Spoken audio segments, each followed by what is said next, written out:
What's up? You know what time it is. It's time for the best 120 minutes of your day. The Chop Shop, the nation's number one urban sports talk show, and also your midday sports happy hour. Yours truly, Robert Hatter, alongside Jim Hicks, coming to you live from Houston, Texas, where we're broadcasting all over the world via Facebook Live and YouTube Live. And it's a great Monday. It's Championship Monday. Tonight, the college, the football national championship champion will be crowned tonight, either Alabama or Georgia. Who you going for? But before we start anything, you know I got to talk to my starting five. My starting five are the first five people that signs up to the Facebook feed or the YouTube feed. And they're tabulated up here on the screen, and I see that we are who we got? Melvin Dukes. We got Alex Sestero, Kevin Lewis, Rod Wells, and Dale Griggs. And the sixth man today is old Corey Willis. What's up, Corey? That is Moody. What's up? That is, boy, you done got that man fired, man. Hey, y'all. That is Moody got everybody fired in Chicago. Matt Nagy and the other guy up there. We'll talk about that a little later. Mindy, where you been, Mindy? I know you know I've been asking about what. Mindy, let me tell you something. What's that? Bill Withers. It ain't no sunshine when you're gone, Mindy. Mindy, you can't just be leaving that long. You gotta have an excused absence and let us know you ain't gonna be here. So, I was saying, wait a minute. I said, then Sonya told me. But how you doing? What's up, Jeremy? Businessman in the building. Jim Norris. Jim Norris, what your son been doing a little something. I've been seeing some tweets about your son, man. What's going on over there? Daryl Anderson, Rod Wells, let me see, Tyrone Caldwell. See, y'all see some of the tweets. I just, who else we got? What's up, Corey? Corey Michael Henderson is in the building. Nancy Roundtree is in the building. Oh, Chop Shop, she's in San Francisco. Don't be putting that SFO. That's the call sign for San Francisco. Nancy, just tell us where you at. Everybody don't know airport or airplane or air industry jargon. So let us know where you at out there in San Francisco. Hey, Dale, go Bulldog. Oh, Dale want the Bulldogs to win. She don't like Bama. Okay. Who else? What's up, Dr. Newsome? Jermaine Pipkins is in the building. The Niners, we ready for them cowgirl. Oh, man, you know what happened to all y'all boycotting the NFL? Boy, we got a lot of people watching the NFL now. I don't blame y'all, because I'm watching too. Businessman said he can't stand Alabama. Alabama and Georgia. What's the difference? Businessman? If you look at the history, they the same. I've been on vacation. I know they told me you was on vacation. We kind of missed you last week, Mindy. Who else? Matt Nagy and Ryan Pace. Good. Got both of them out of there. All those coaches and GMs need to go except Flores. He overperformed. The man, Flores won the game and got fired. We'll talk about that. Yeah, he won the game and got fired. Let's see. What's going on there, Archie? What's happening? Archie, great job, man. I've been watching you, man. Let me tell you something, Archie, I didn't know how much joy you be bringing to these parents. Man, I'm figuring this thing out, man, because, Archie, I don't keep up with this high school basketball. I'm getting better. Because you got to think about it, Archie. It's not my business. So I don't try to keep up with it as much, because a wise man told me a long time ago, he said, don't spend too much time on something you can't feed your family doing. So I don't feed my family high school basketball. So I don't just keep up with it as much, but I'm learning, because y'all kids are involved, and I'm trying to do whatever I can to help them. But I'm learning. Landon Ardwan, I think your son got a scholarship to play basketball somewhere. Shout out to him. Let me see. I'm just going through the feed. Walter Yates. Let's skip over Walter Yates. Okay, the Tide tonight. Sidney Poitier's death is a huge loss. Guess Who's Coming to Dinner was one of the most eye-opening movies I remember seeing as a young kid in Puerto Rico. One of the movies I too. But guess what? For some reason, Alex Sestero I didn't want to start there first, but we'll go there first. Sidney Poitier, we talking about he passed away. What was it? What 94? How old was he? 94 years old. Passed away. Great long life. Hey Karen Thomas. Mine was To Serve with Love. I don't know. I had older. I was a younger part of my family. I had older siblings, and I remember To Serve with Love. Uh, but in Guess Who's Coming to Dinner, I'll never forget. What's your favorite Sidney Poitier? Because you gotta understand, my favorite is the Uptown Saturday Night. Let's do it again. A piece of action. That those were masterpieces to me.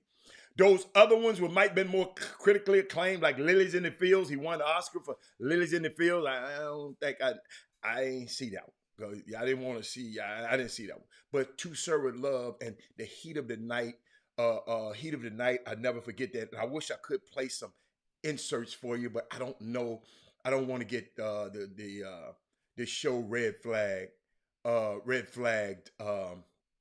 By playing some of the stuff I want to, because y'all got to go back. But one of them got to me, y'all. I never forget one of my Guess Who Coming to Dinner.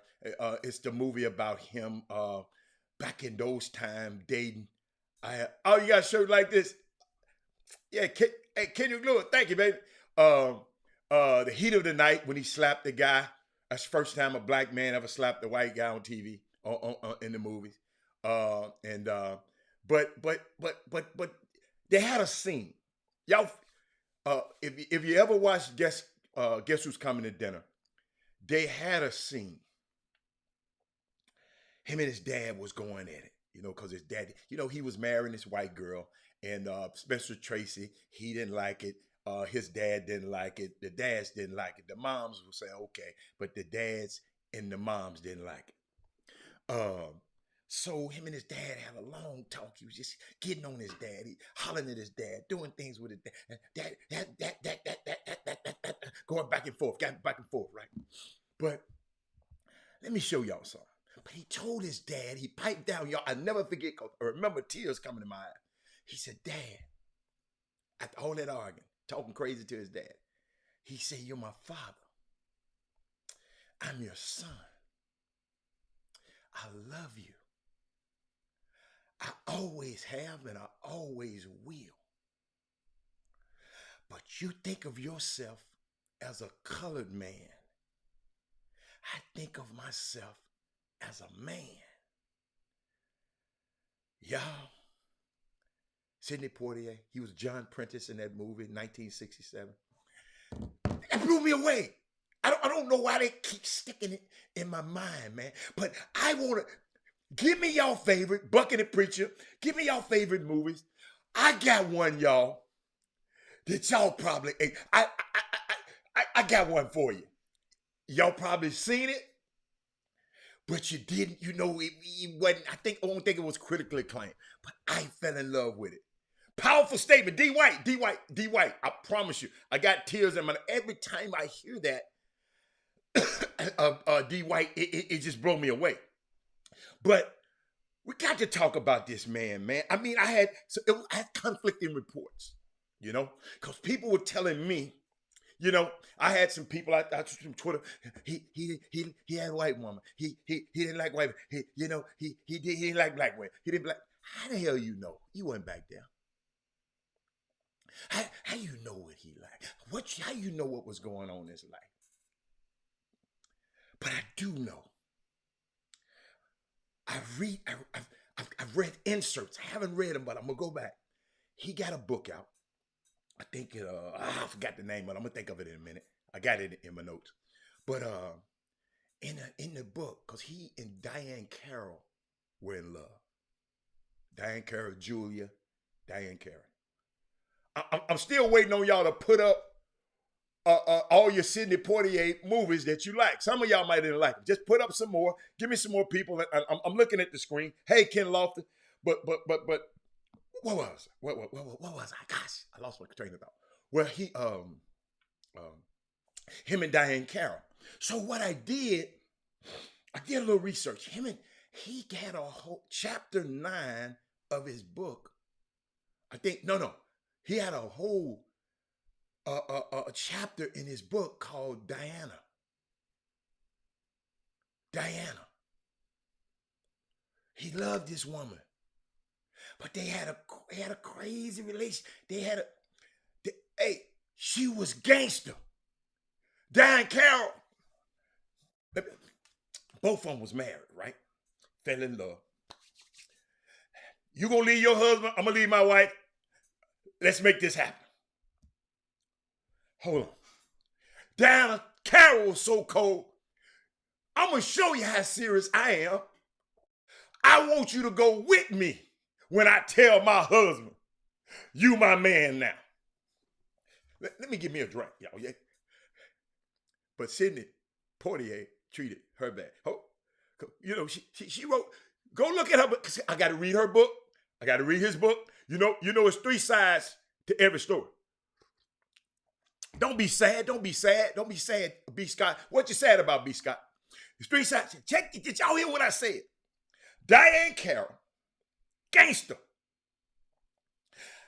You come with me so I can tell this. I'm with you.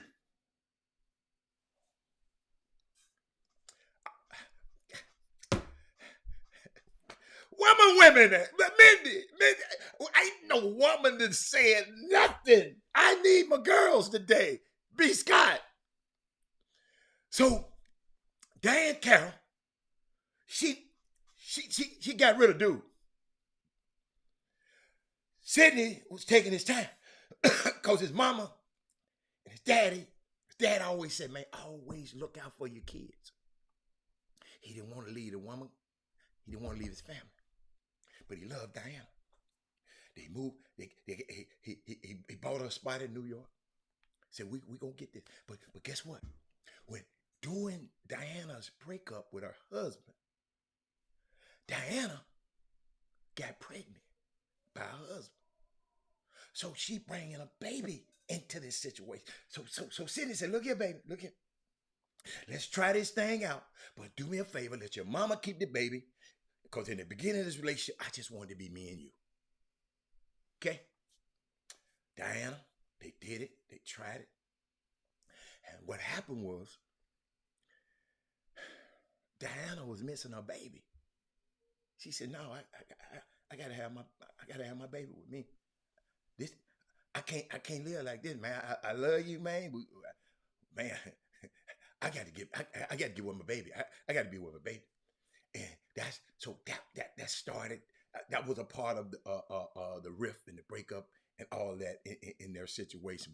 But Sidney Poitier, he did so many things. I had to tell that one to y'all because I was conflicted about talking about him today because many of you know Sidney Poitier as a race-breaking actor, but he was at his core, he was a race man. A few years ago, they said he interviewed a veteran of the Mississippi civil rights movement, and he told an amazing story about Sidney Poitier, Harry Belafonte, and the Freedom Summer. Okay, the Freedom Summer, of course, was the bloody summer of 1964 when the civil rights activists tried to democratize Mississippi, and therefore Miss America. Right? Mississippi was considered impenetrable. Every organization and mass resistant tactic had failed. Even white activists were being murdered. You remember Cheney, Swerner, and that crew. Check this out now. Y'all check this out. White supremacists were lynching black people, right? Bombing SNCC offices. SNCC is a Southern a Nonviolent Coordinating Committee. Assassinating activists and jailing protesters attempting to cast a ballot. That's why it's so important to vote. And they were also blackballing black workers, throwing sharecroppers off their land, cutting off poor people's food aid. Yo, this is unbelievable, y'all. This is what was going on. Now, the movement needed financial support, but getting money to those on the ground was precarious. It was hard. So Poitier And Belafonte personally flew in a suitcase full of money. I was told it was tens of thousands of dollars of cash, about $70,000, $80,000 in the back of a car at a Jackson airport. They flew the money in themselves. But outside the airport, a two-car delegation that came to pick up Belafonte was met with armed Klansmen, and a car chase, they said, ensued. The Klan followed until they made it to the black part of Greenwood. Then they kept on going because they had guys down there. And listen to me. Y'all know about all this non-violent stuff. Stokely Carmichael and them, they protected them guys. He said, yeah, they got cannons, we got cannons too. It's just a lot of stuff these guys did, man. These guys were at the height of their career and risking their careers and their lives to fly their bread into Jackson, Mississippi, man. It's unbelievable. It's Chuck McGowan say he watching. I never watched Buck and the Preacher. And I've watched bits and pieces of it. I'm going back, but the one I meant to tell y'all, ain't nobody put it up there yet. I got one for the girls. It was a love story. A love story he was in. And his love interest was a black woman. The Love of Ivy. I remember that. I'm going to go. Bo Bridges was there. Archie Bunker, what his name? What is Archie Bunker's real name? He was in the movie. The Love of Ivy. He was a rich dude. He was a wealthy guy in there in the movie. He had trucking. He had a trucking company, but the trucking company was. No, I'm not gonna tell y'all a story. Go get The Love of Ivy. A lot of people don't talk about that. When I was a little boy, I used to watch. Like I said, I had older siblings, and they Carol O'Connor. Thank you. Raisin in the Sun. I love that one. Thaddeus said that was his mom's favorite movie. Love of Ivy. Unbelievable, y'all. It's a tearjerker now. It's gonna make you a little cry a little bit. But I just wanted to share that, y'all. I wanted to celebrate his day. This guy did so much for the movie industry. What's his name? Jim Brown saw him on a plane one time and said, "Man, thank you for opening these doors for us." You know, Fred Williamson, he was kind of, a little different. Talking about, man, don't compare me with no Sidney Poitier. Don't compare me with him. My movies make money. His didn't. He was that kind of dude. We got the Defiant Ones. It was all right. Defiant One. I ain't like the Defiant One. Tony Curtis. I didn't like that one, Alex. You might have liked that. I didn't like that one. Didn't like that one. But Raising His Son was excellent. He did that on Broadway also. But shout out to this guy, man. Amazing, man. I put both of them behind us. If you can see, that's him and Harry Belafonte behind us. And I had to share that with y'all. I wasn't going to go another second without, I was conflicted, but I wasn't going to go another day without sharing it. And I got more stories that I can share with y'all about amazing the things that this guy did that a lot of people don't know. Y'all notice I didn't even really worry about his Academy Award. I didn't care about that. But Klay Thompson is back, ladies and gentlemen. Klay Thompson is back in the building. Last night it's been 941 days since Klay Thompson took the court, and last night he returned. I like that. And Coach Prime did it again. Y'all, Coach Prime did it again. Hold up. I don't hear you. I don't hear y'all out there. Coach Prime did it again. Hold up. In case you share the show right quick, everybody. Just in case you didn't know. Let me. I got some Coach Prime. Where my pro? Coach Prime did it again. Did I put the Coach Prime? Yeah. Check this out, y'all. Hey, put it on me. Hey, I'll be taking my talents. Play with prime time. Okay. Headed to Jackson State to join Deion Sanders, building his program. So why Jackson State? Prime time. Why not play with the best? Okay. Hey, put it on me. Hey, I'll be taking my talents. Play with prime time. Okay. Headed to Jackson State. He did it again, y'all. He did it again. Coach Prime, y'all, man, I don't know what y'all doing now. But I thought about it, y'all. As Kevin Coleman commits to Jackson State, I don't think no coach in the country can recruit Deion Sanders. Y'all got to understand, he's recruiting from Jackson State, HBCU. They don't have all this stuff these guys, Oregon guys, they don't have all those resources.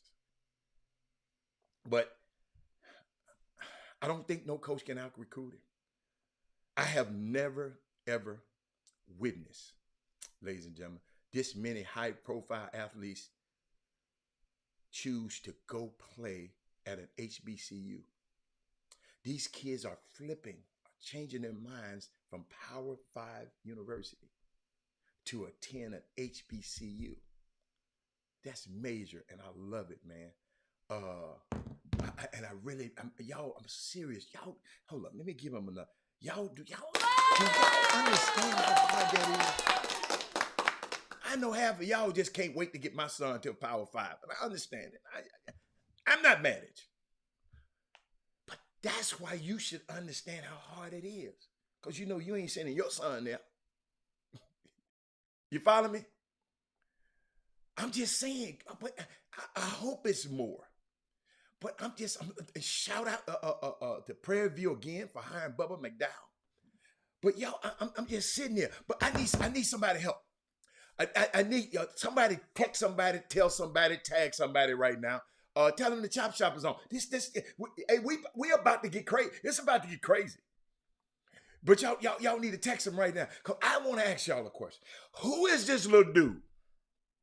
I can't play him on here because he do too much cussing. Who is this little dude that always calling people trash? Huh? Who is the little dude? I can play it. I'm gonna see, can I find a picture of him? Because my daughter sent me some of it. I know I can't play it. Who is the guy, man? Y'all help me. Where my daughter? There she go. Who is this little dude right? Who is that little dude right there? I always talk about everybody all the time. He called everybody trash. Russell Westbrook, trash. Everybody trash. Who is that guy? Who is he? Somebody tell me who he is. Back to this. How long do you think it would be before his beloved Florida State comes and offers Deion Sanders a bag?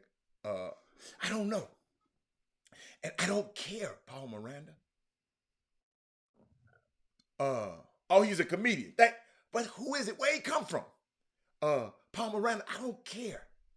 I'm talking about what's Jimmy first. What that word Jimmy be saying? Let me find it. Let me see, can I find it? I'm gonna show you what I'm talking about. Paul Miranda, hold up. I'm talking about right now. Right now.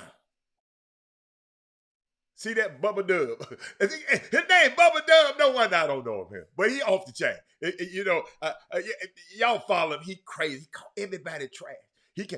He might come on here and say Trey Phillips trash, Ken Gamble trash, Jocko Mark trash. This dude crazy, man. But I'm glad you said that, Paul, because that's what everybody else want to know. That's what the social structure want to know, Paul. How long will it be before Florida State? Forget Florida State. What about them other schools? He said the NIL is paving the way. Kids can get money no matter where they go. Okay. I like that. But guess what? If that's the case, why ain't it a mass exodus? Who said that? Landon? If that's the case, why isn't there a mass exodus? Why isn't there more? Landon, if you're using the NIL, why isn't it more? Because you said kids can get more money. I'm going to put it back up there because I want you. You said kids can get more money, right? Why isn't it more? Why isn't it more? He from Arlington, Texas. Okay. Thank you, Trey Williams. I don't know the dude. Georgia gonna win tonight. He said, I don't think that's what happened. he has full autonomy at Jackson State. That would never happen at a P. Oh, you don't think he would go to? I think he would go to a PWI. I think he'll go to one. It's just not the time. His son's still there. He ain't going nowhere while Shaddar's still there. He got to stay at least 3 more years at Jackson. Why has he got to stay? Kim, when you make a statement like that, let me put it up on the screen so y'all won't think it's me saying this, because I get stuff back. We're just talking about Deion Sanders. Shout out to him for getting another top recruit. Some people say 5-star, 4-star, whatever. He good. He said he's got to stay at least 3 years. Tell me why he's got to. Tell me why. Because of his son? Tell me why he got to. They talked about him leaving on the Pivot podcast. Okay? Did he talk about it? I ain't worried about what they say. See, Trey Phillips, it's a big difference with what they say and what he say. Did he talk about it on his podcast? Because he brought those 2 recruits in. The recruits would leave with him, man. Kenneth Gamble. Kenneth Gamble. Transfer portal. The recruits are leaving, go with him. We only 1 year in. Give time. 1 year? No, he ain't no 1 year in. 2 years in. His son would be in. Okay, maybe his son. Congratulations, Jack. But let's be honest, all kids ain't built for HBCU. What do you mean by that, Jock Armont? Y'all know when you make a statement, expound on it. Tell me what you mean. Let's be honest. Shit, I think I could have went to Jackson State. I just didn't ever think about Jackson State. Okay, 1 year in. Okay, I got you. Being an HBC alumni, I love it. My alma mater is making moves too with 4 stars and a comment. Okay, I note that. That is Moody. That is Moody. You just couldn't let Jackson State have their thunder right now, could you? You know, y'all see how people are. We could just let Jackson State have their thunder without that is Moody talking about Alabama State. But I'm with you. I'm with you. It's a 50-50 chance, and it's all in his hands. No one knows how long before he would make that decision. My kid, Jim Norris said my kid built for Prairie View. Shoot, Prairie View, man. Hey, y'all, I ain't no Prairie. Listen to me, y'all. I ain't no Prairie View with that cold of a school. I ain't gonna tell you no lie. I'm talking about academic-wise. I'm talking about all this. I didn't never do my Prairie View history. I apologize, I didn't. But guess what? I know now. When you know better, you do better. I'm messing with you, Thaddeus Moody. But, and you're right. Y'all SWAC family. The rising tide raised all the ships. Raised, absolutely. But I ain't tell you, I didn't know Prairie View was doing all this. I talked about some stuff that Prairie View doing and research that I did not have an idea. Them kids on that campus doing all of this great work. And we got to recognize that. What else we got? Okay. My son has been being looked at by ASU before the coaching change. They have really nice basketball facilities. So really nice basketball facilities.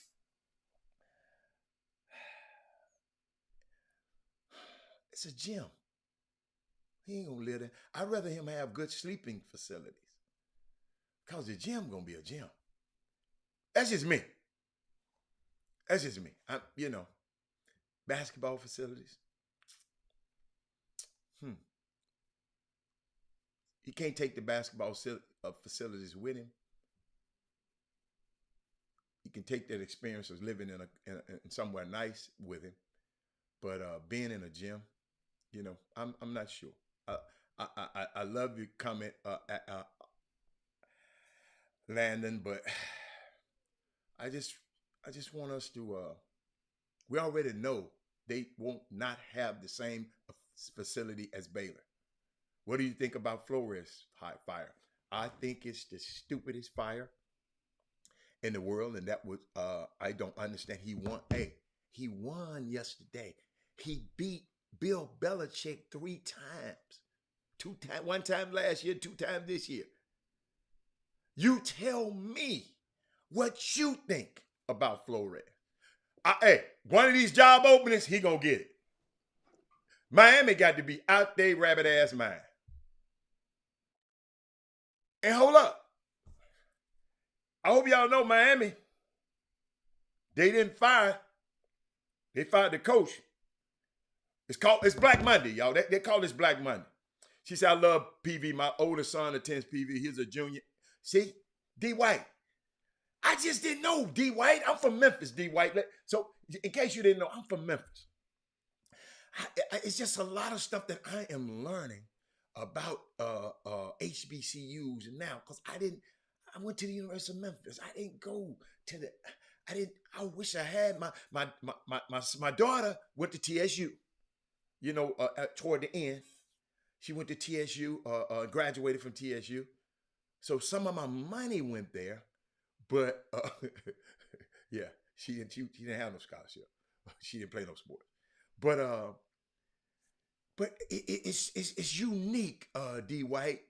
I didn't know, and I'm learning a lot about HBCUs now. I did Flores, please come to the Windy City. Great. Let's see what Landon think about the facility. We never got the opportunity to see the living facility, just photos. Oh, okay. He got invited to both games. Okay. Don Hall said, hell, I wish I would have known more about HBCUs, and I played D1 at Georgia State. We played Alabama State. Now, I just didn't know. Y'all got to realize, right not far from my mom's restaurant was Lemoyne on. I passed by it 1,000,000 times. I didn't know it's a HBCU. Did nobody never tell me that how significant that was? I'm serious. Nobody ever told me. I didn't have a counselor saying, I just wanted to go to University of Memphis. I wanted to go to UCLA because of Marcus Johnson, University of Memphis. I wasn't thinking about another school. Wasn't thinking about it. But now that's why I try to open. If y'all understand when I try to give certain information like this, because I want our young kids' minds to be open. Mine wasn't. I didn't have a Robert Hatter. I didn't have a chop shop telling me that I can go and do whatever I want to do. I didn't have nobody. That's why I said when every time like we put this show on, guess what? There's gonna be a digital library so kids in the future can come back and listen to this over and over and over. You remember we used to have to go get the microfiche and look at that little cap? No, kids got video library now. It can gain information. So when we know better, we do that. That's why, listen. Some people get mad at me, man, why you always talk about HBCUs? Because kid nobody tell me about it. Now y'all understand it. Jim Norris, I hope you understand that. I didn't have nobody telling me about HBCUs when I was a boy. My mama used to go to and take me as a little boy. She's passed away. I can't ask, why did she take me to the Bayou Classic every year? I didn't know.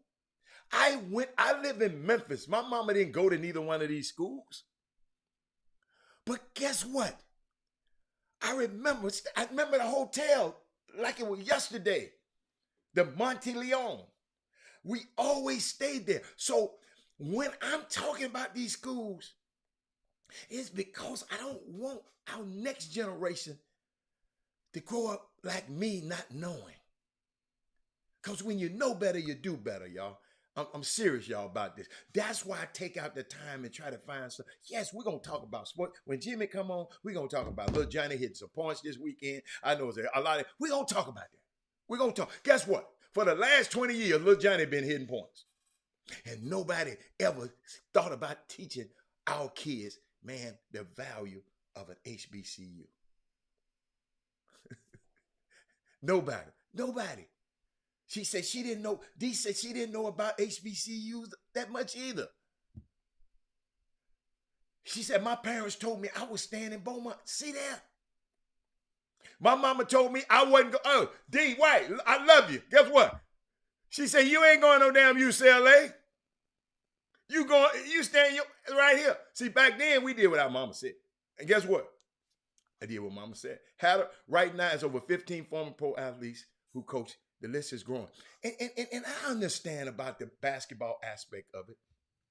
But when I looked at the research that Prairie View and Tarleton State is doing, and how Tarleton State helped save our tax dollars, $1.4 billion, because of these young black nerds, help the agricultural department. Unbelievable to me, y'all. It just blew me away. It might not mean nothing to y'all. It might not mean nothing, but it just blew me away. If you need help, assistant coach Ty is a friend of mine. Oh, okay. I guess you're talking to somebody on the feed. But shout out to everybody. Man, let me tell y'all something. I really, Jimmy will be on shortly.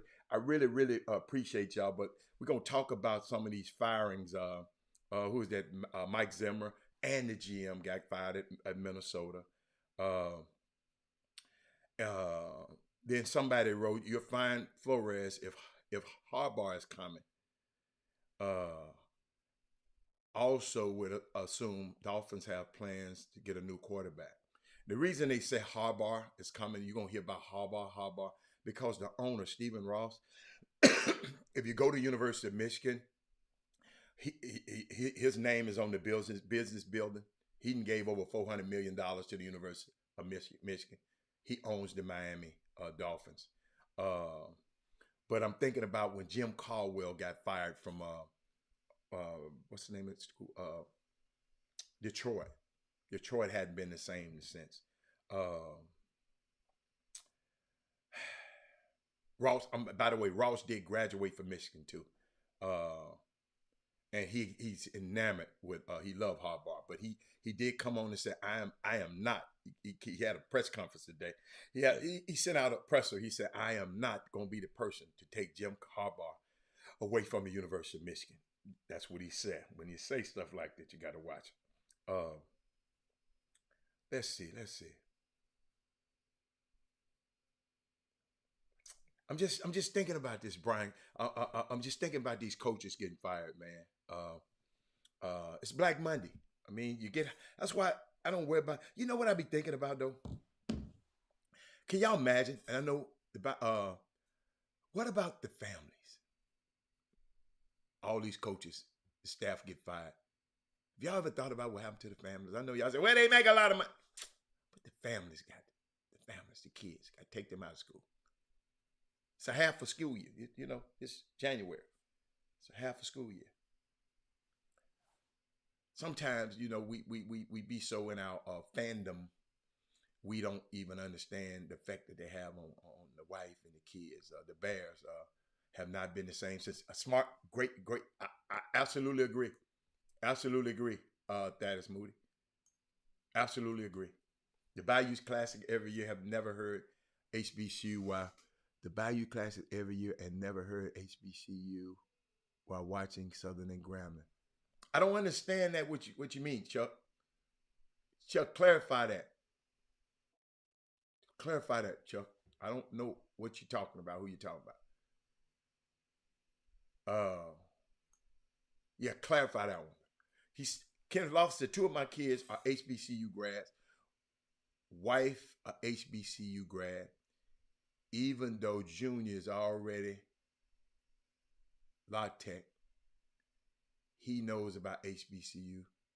Grandfather is SWAC Hall of Fame. Yes, I got you, Kenneth Loftus. I got you. I like that, Kenneth Loftus.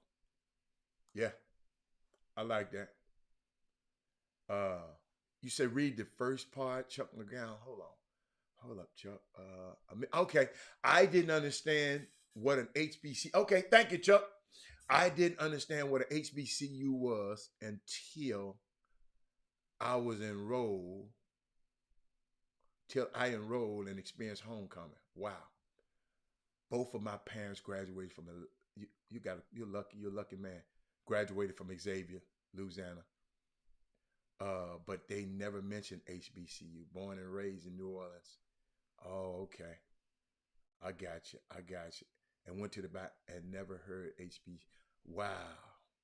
So we got to do a better job of educating. I mean, people just assume it. You know, like I said, my mom took me. I was a little boy. I remember the game. I remember, but I just didn't.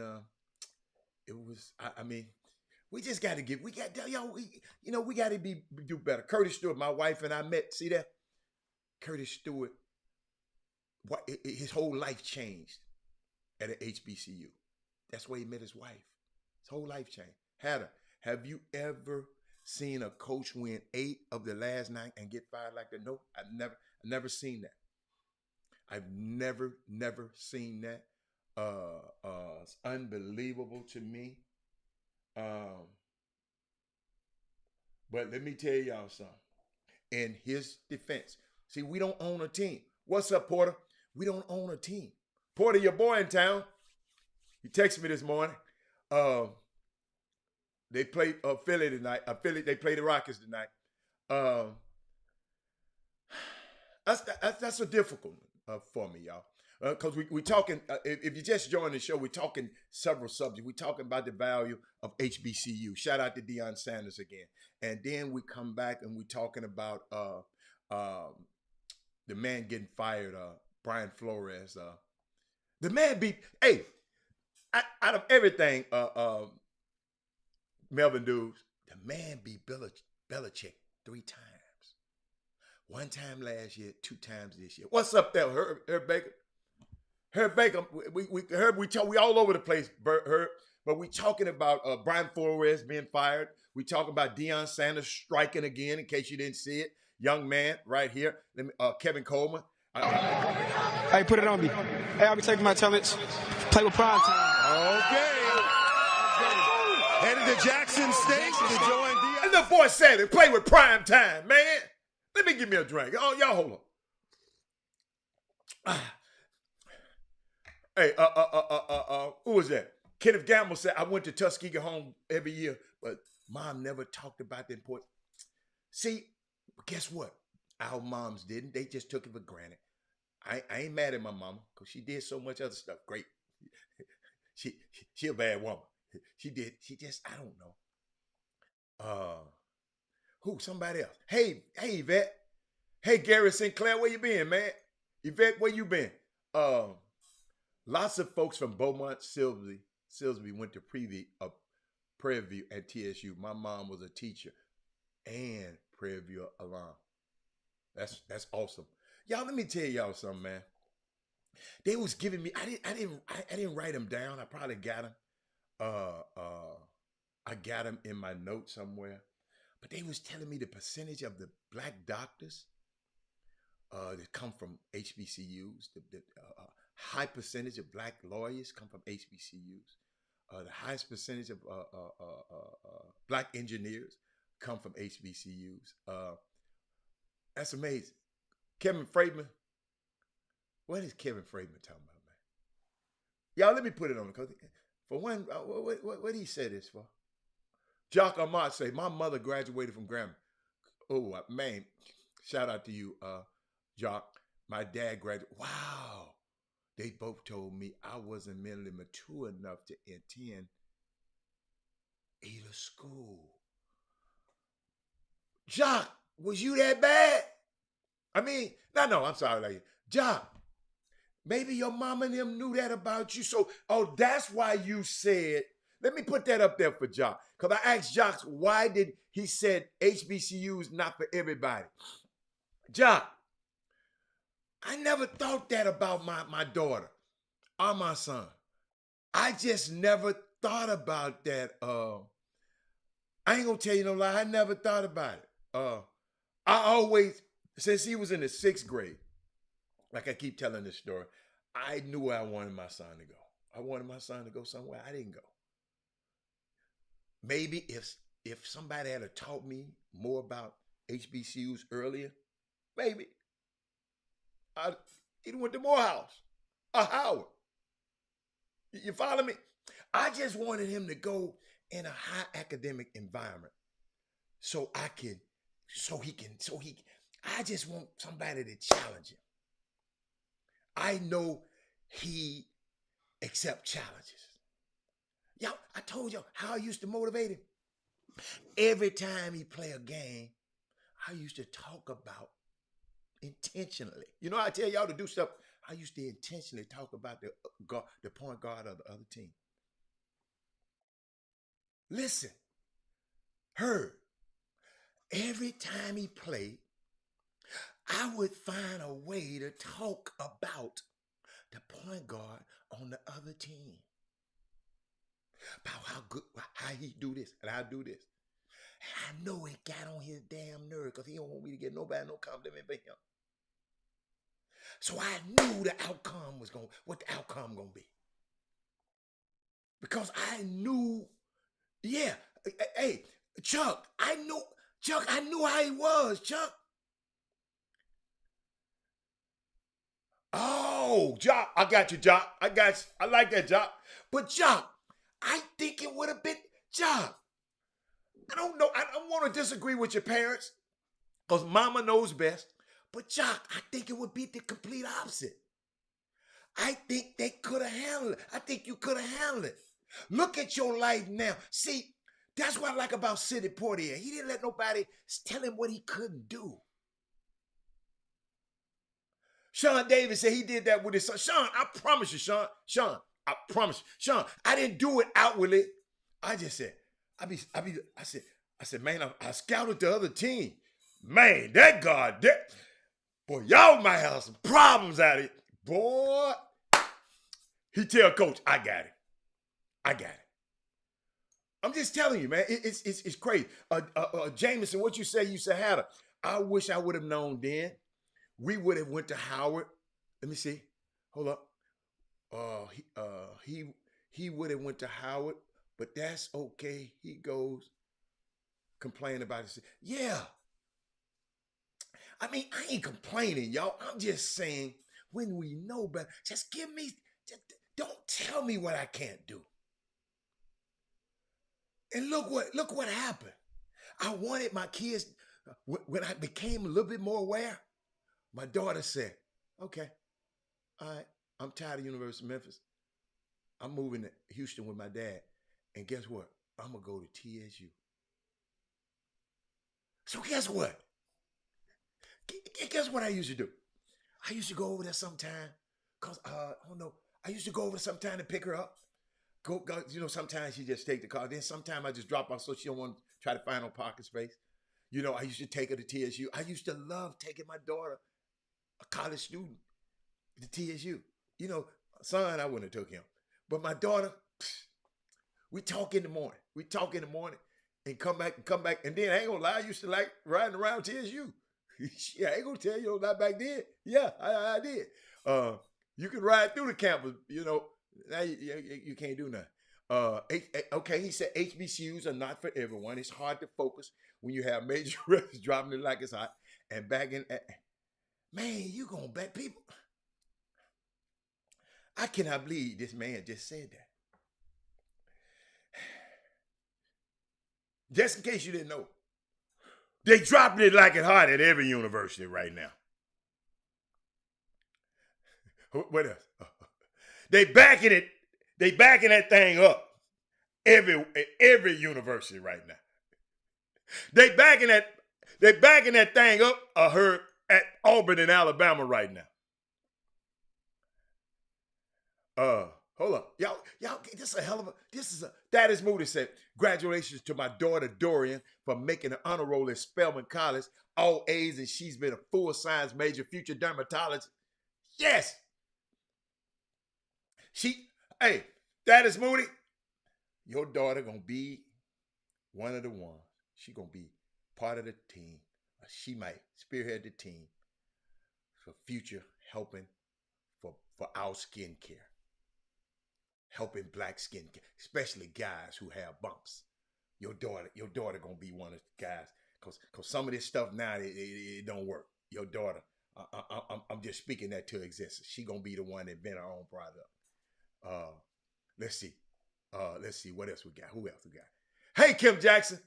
A lot of our elders really didn't understand the importance of staying within the community. Yes, they did. I think they did. They think they know a lot about better than us. Fight for equality. Yeah, they had a hell of a struggle back then, y'all. They were in survival mode back then. A lot of our parents were in survival mode. Hold up. I've been talking to a couple of parents that have freshman athletes on college. Kid made all A's for the first time in his life, and they worried about playing time. Oh, Herb, stop it. Herb, I got to put that one on the screen, Herb. You stop it. Melvin Dew said, I personally heard an African-American teacher tell us in high school not to go to a HBCU because you need to learn how to function with races outside of your own because the workforce is white. I bet you the other teachers ain't telling the other kids that. Because the world is got a lot of colors. That was a small-minded teacher. Small-minded teacher, in my opinion. I would never tell a kid that. Just be the best you can be. And guess what? That's why I always tell y'all, I'm not telling you to go get no job. Shit, go invent a job. The workforce is white. Well, shit. Start your business. Kevin Frankman, our daughter got her bachelor's fist and a master's at Tennessee State. See, our young girl. Start something. Worry about the workforce. It's black and white. You grow up in an HBCU, you grow up in a college, but the HBCU is something, it's different, man. Man, I talk to the people. Let me tell you something. All my people that went to HBCUs, I ain't gonna lie. I like them. I like how they thought. I like how they think. They think like me. And I didn't go to one. So that's why Melvin Dukes, you tell that lady, that's why some people shouldn't be over no kids. Look at him. He said, Herb, I feel like riding through the yard right now if I wasn't on the show. I just like that, man. I like that experience. Yeah, don't listen to these damn people. Young kids, don't listen to these damn people telling you what you can't do. A workforce is right. Well, you ain't invent a workforce. Quit teaching our kids just to go get college so you can work for somebody. Now, if you don't have an entrepreneurial spirit, by all means, go work for somebody. To be an entrepreneur, hold up. Who said that HBCU ain't for everybody? Being an entrepreneur ain't for everybody. But I wouldn't tell a young man. We don't know what's inside of that young man. Unbelievable. Hold up, D. I'm keep going. Roll Tide. We just talking about life, y'all. They're just trying to get to what is you talking about, Herb? Man, I'm going to go past Herb. Y'all quit listening to Herb. How did the bedroom get on there? Chuck McGowan said, my wife and I told our daughter, you just go, wait a minute, you go, but she wanted to go her own route and went to HBU, transferred herself out to PV and graduated with honors. Wow. Guess what, Chuck, those seeds you planted in her, Chuck, you and your wife. Okay, you can go to HBU. That's okay. All right. It's cool. Then, guess what? She kept hearing that voice. Let me go get this other experience. Yes. Y'all, this why this show was so important, man. I didn't know we was going to talk about this today. My experience, my first homecoming, and I couldn't leave. What's up, everybody? Hey, yo, this stuff. Hey, what they be saying? This stuff off the dome. This stuff, man. I was thinking about something, y'all. Where we at? You know, and Jimmy be on. I think he'll be on. Oh, there he is. I was finna go. Hey, y'all, do me a favor. Somebody early in the show tomorrow. Somebody remind me, Hatter, what was that you were gonna tell us before Jimmy came on? I got you. Somebody remind me now. So Mindy, Kenny Gamble, y'all remind. Come on early and remind me. But I want something I want to share with y'all. I got it right here. I'm gonna put it in my notes so I won't forget it.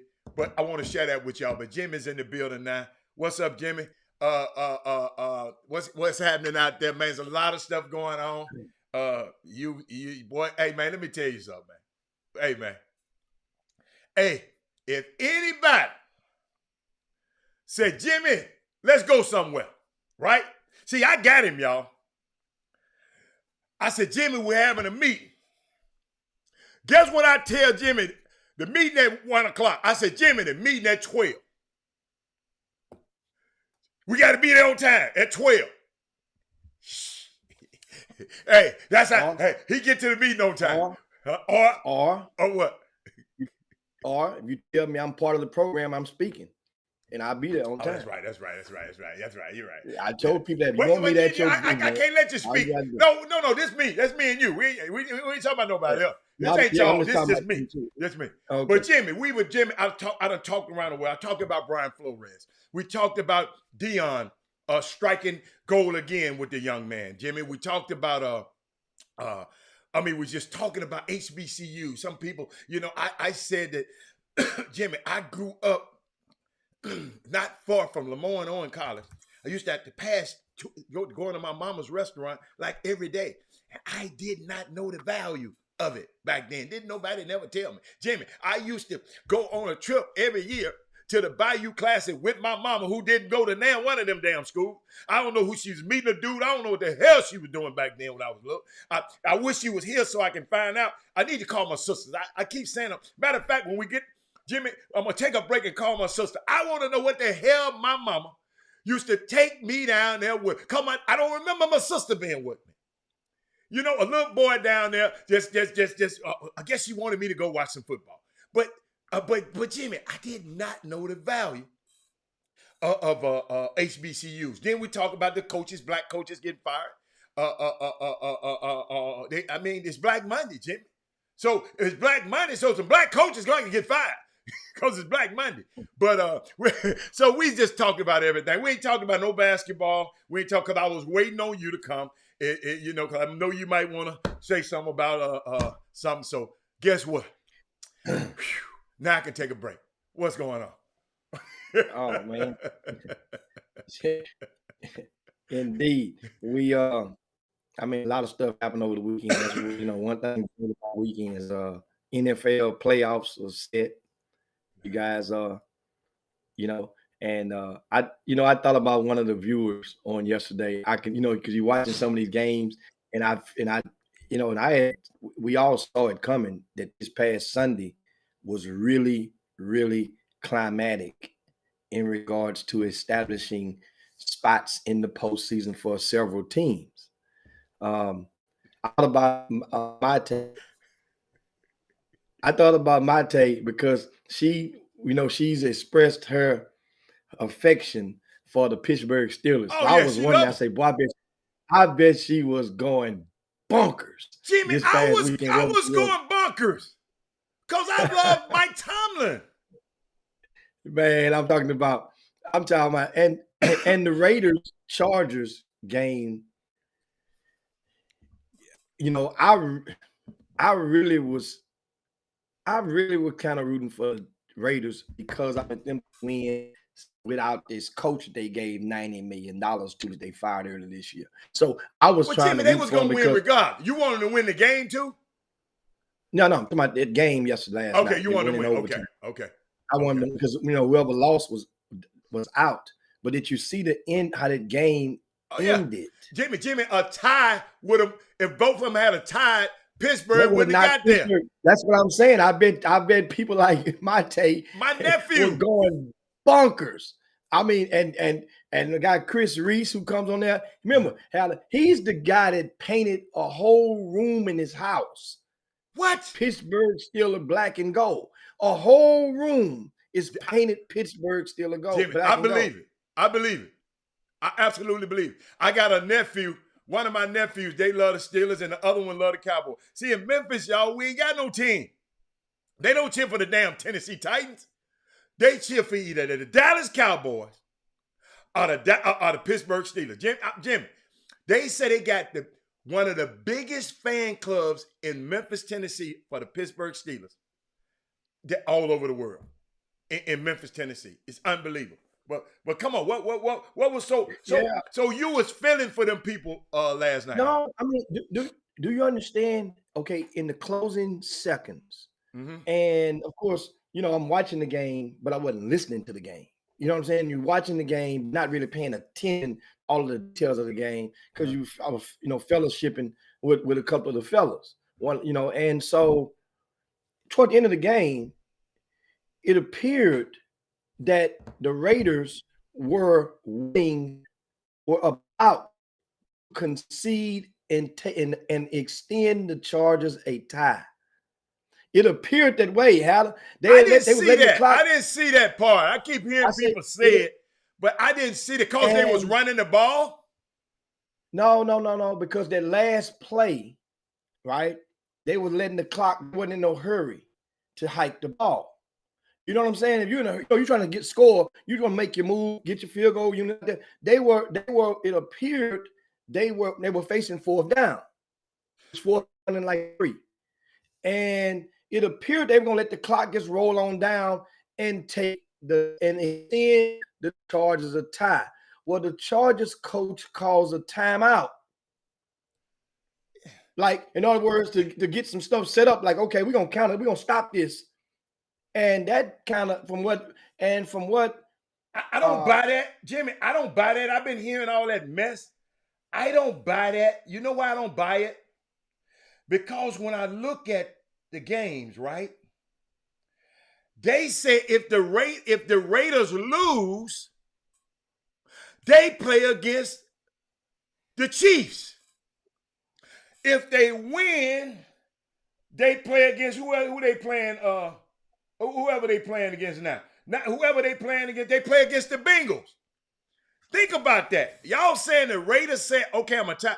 Jimmy, who would you rather play, the Bengals or the Chiefs? The Raiders win. Everything else always was set, Jimmy. If the Raiders win, they play the Cincinnati Bengals. So in other words, you really believe that a professional NFL team at that point of the game that they're saying, I don't want to play these guys. I'd rather play these guys. No, you're playing to win the game. Ain't that what the man said? You don't play for no tie. I ain't never heard of nobody playing for a tie in my damn life. Understand something. You just said that you heard some commentators in mainstream media allude this topic, plant theories about the possibility of taking a tie or a gentleman's agreement or whatever you may want to call it. But so I didn't allude to that, Jimmy. I didn't say that. You say you heard some people talk about it. That's what I'm saying. You say you heard people talking about the tie if they want to take a tie. No, I'm talking about people. Yeah, friends of mine calling me about the tie. Talking about they should have tied. They should have tied. No, you play to win the game. Well, here's the deal. There's one former coach that has came on television this morning and stated that he know it was a gentleman's agreement that was going on. Now, I'm looking at Ken Dean. I haven't confirmed that, but he's in the Facebook feed in the Boom Boom Room, and he says that is that the YouTube book that is. Sorry. And he's saying that Chris Collinsworth was saying that they both was going to tie and both go to the playoffs, and then this fool called a timeout. Well, Here's the thing. In time will I don't believe tell. that. But here's my thing. What's the coach that has the brother? They both of them are head coaches. Wear all the shaggy hair. I can't think of his name right now. I know what you're Okay, talking about. he came on this morning and went very in on the Chargers coach. I mean, like very in, like, like you could tell it was something personal in that as well. You can just tell. Well, here's the deal. Rex He Ryan. went in Rex on Ryan. it. Thank you, Fox. Rex Ryan. What's the brother name? Rex Ryan. Rex Ryan. Shit, I don't know brother name. Yeah, and so I mean, that was uncharacteristic because most of those guys in those positions, they'll give the respect of the other coach who may probably not make a him, blunder. Jimmy. Not him. He's Oh known my for God. he's known for saying no. He's known for going outside the box. That's why he's famous. Man, I'm telling you, I've never seen somebody go in like that on a guy. Now, Yeah, I didn't see it.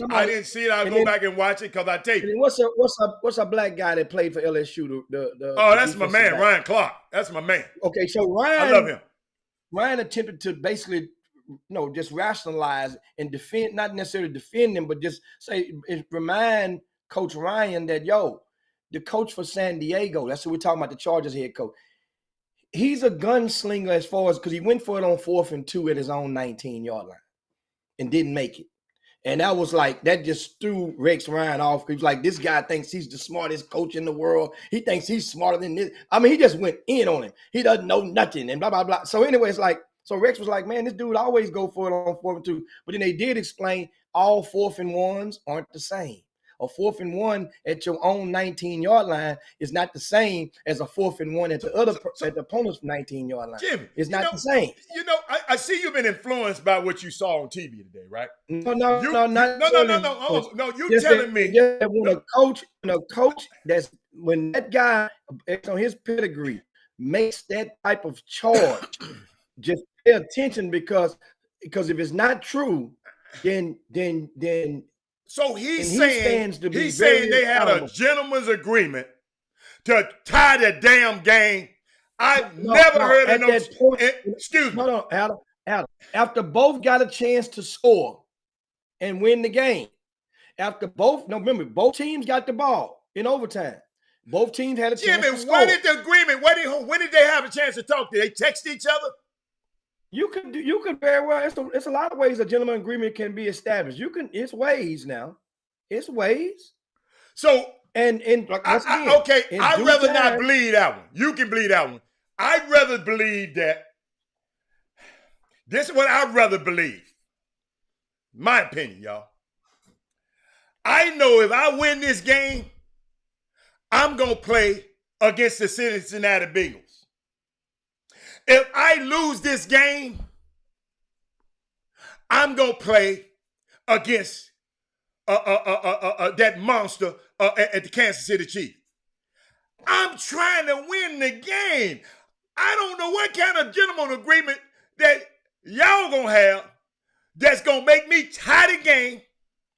I tie the game and I go play against Pat Mahomes. Don't make no sense to me. It just don't make no sense to me. I'm glad. I'd rather look at that than say, man, we had an agreement. Evidently, well, the agreement wasn't that good then. Because guess what? The Raiders won. The Raiders won that thing, man. Y'all can look at them conspiracy theories all y'all want, but the Raiders won the game. Guess what? They go play the Bengals. And just because the Bengals beat Kansas City a couple of weeks ago, don't mean they're going to beat them this week. Fob. Fob. In the playoffs, your booty hole get tight. In the playoffs, things change. Come on, man, come on.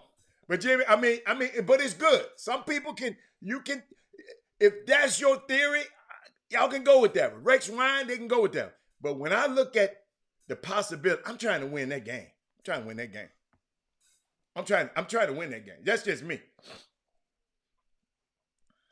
Yeah, and once again, in due time, trust me, some more will come out on that game in that overtime between Chargers and Raiders. You can best believe that somebody is going to leak something out, whether it's in regards to their side of the truth or their side as to what was going on in detail during those closing seconds of that game, which was won by the Oakland Raiders. I mean, shows Get Up what Rex Ryan was when he went off on this morning.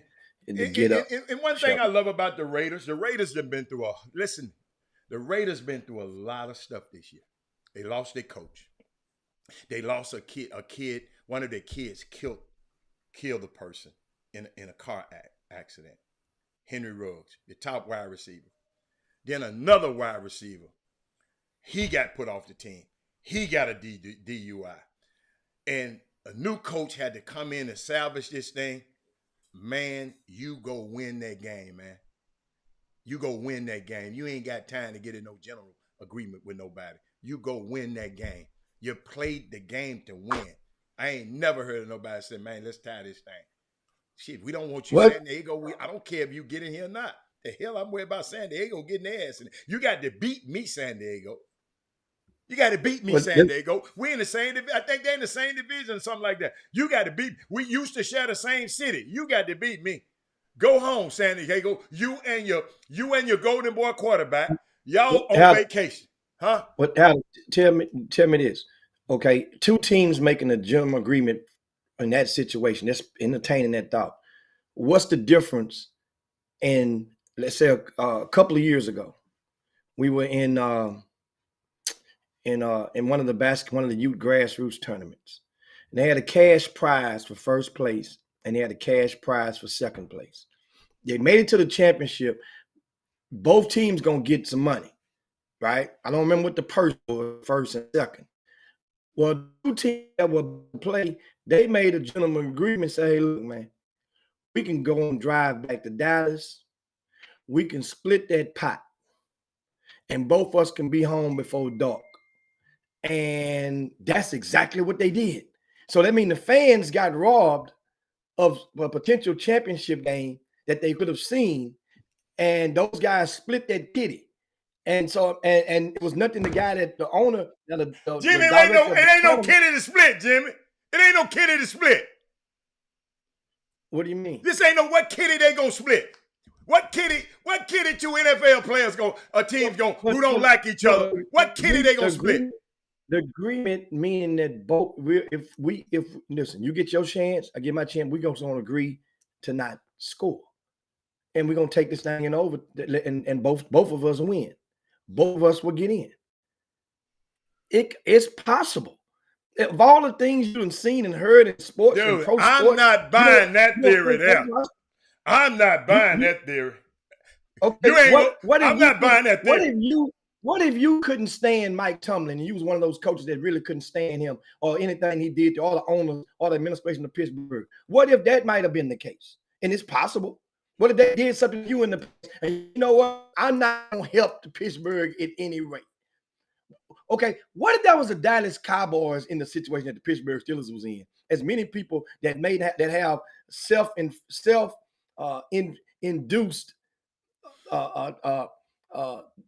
disdain for Dallas Cowboys. If that happened to the Dallas Cowboys and two teams and ending the tie, what do you think? That's the Pittsburgh Steelers.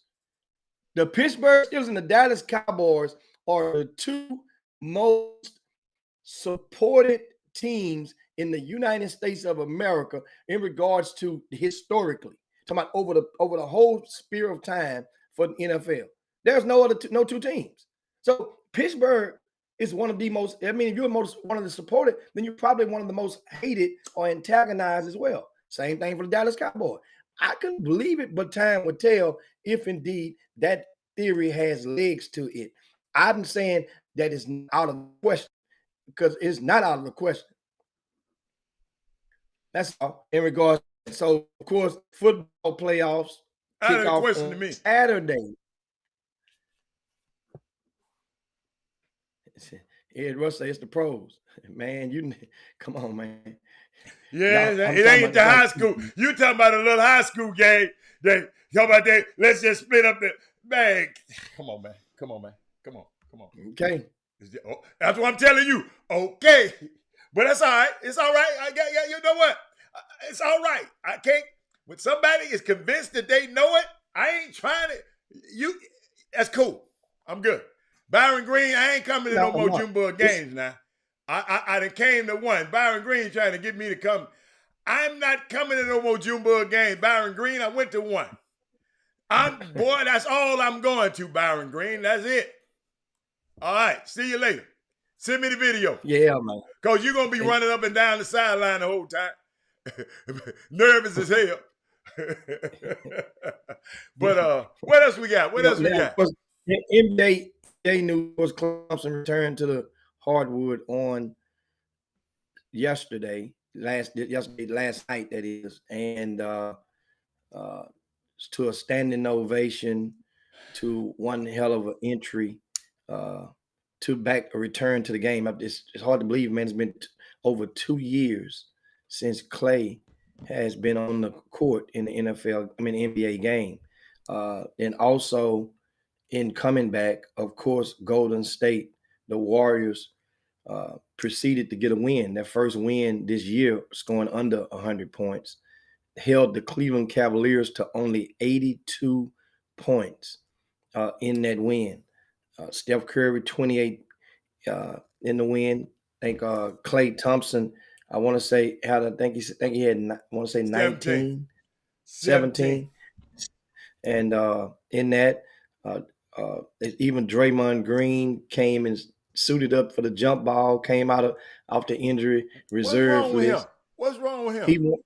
From what the explanation is, that he wanted to be a part of the return. He was that emotional about it. He wanted to be on the court when Clay returned. So that was on his personal bucket list to share that moment. So they made it happen for him. So obviously, it wasn't like Draymond Green had to be the one to initiate that, and the program, they welcomed it, embraced it, and they seized the moment. How about Wiggins also has returned for the Warriors as well? So this team is only one piece missing, and that is James Wiseman for the complete arsenal of the Warriors this year. After seeing the Warriors and seeing them pretty much dominate the Cavaliers, is the Warriors now move in front as the team to beat in the West? Of course, they were Phoenix Suns, and the Warriors are the top two records, if I'm not mistaken, in that Western Conference. And with Utah breathing down both of their necks. Matter of fact, we go one step further. Is Golden State the team to beat in the NBA?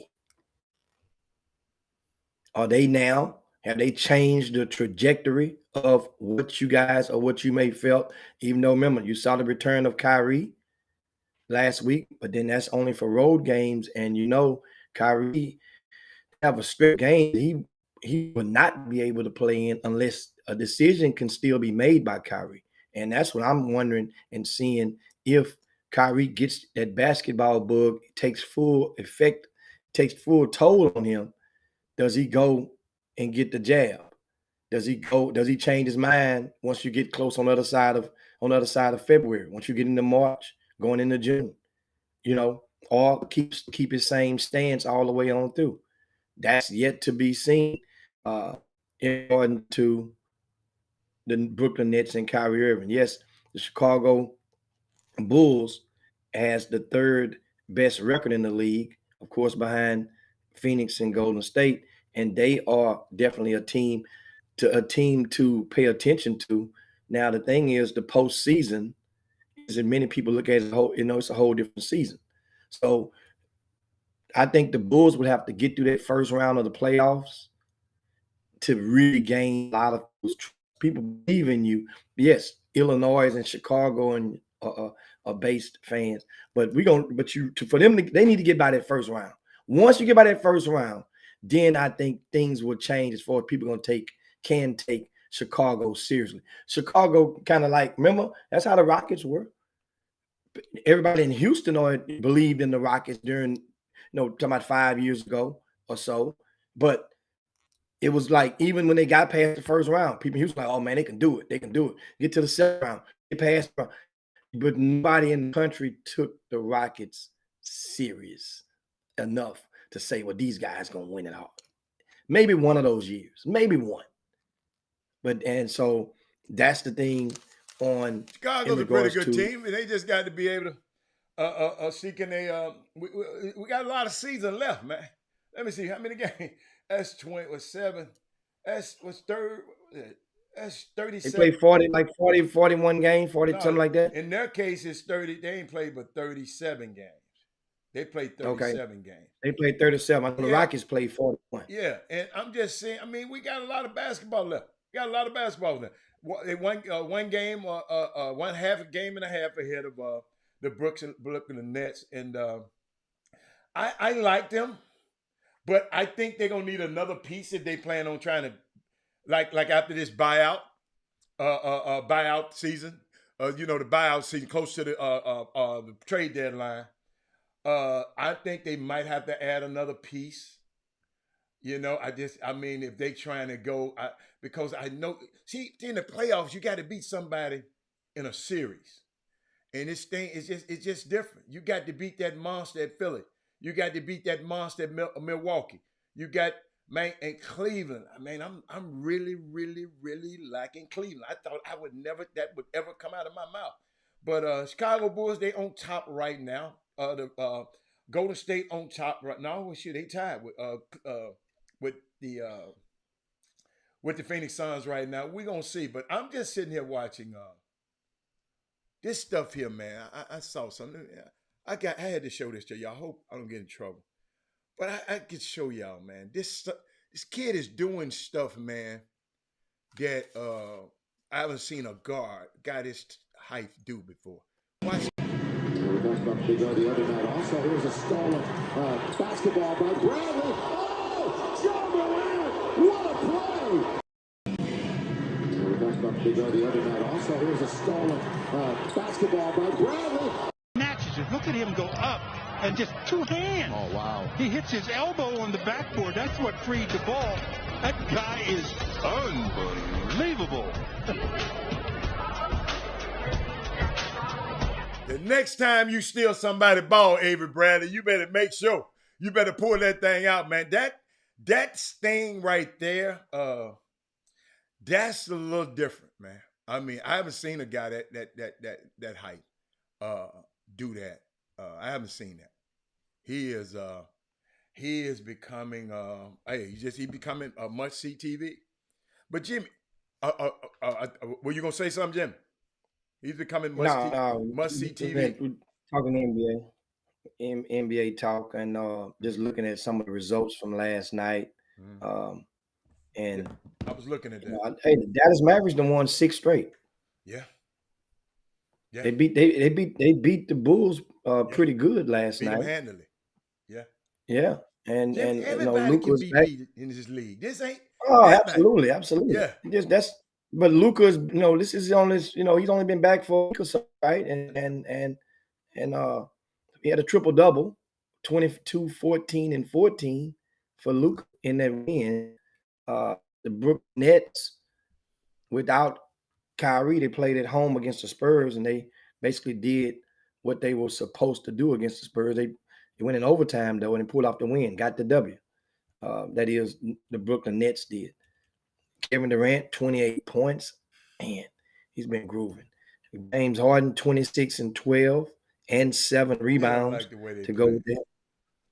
James Harden, six turnovers, but they got the win.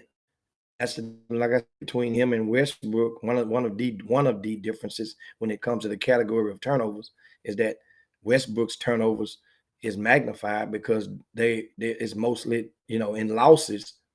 But usually people who handle the ball a lot, Chris Paul got a lot of turnover. If you handle the ball, but it ain't have like those guys. But when you handle the ball a lot, you're gonna turn that thing over. I'm just telling you. You said Robert Hatter, why you can't help Boogie Cousins help keep a job? Man, Boogie Cousins ain't never been one of my favorite type of players. So I don't know why he can't keep a job. I just hope he saved his money.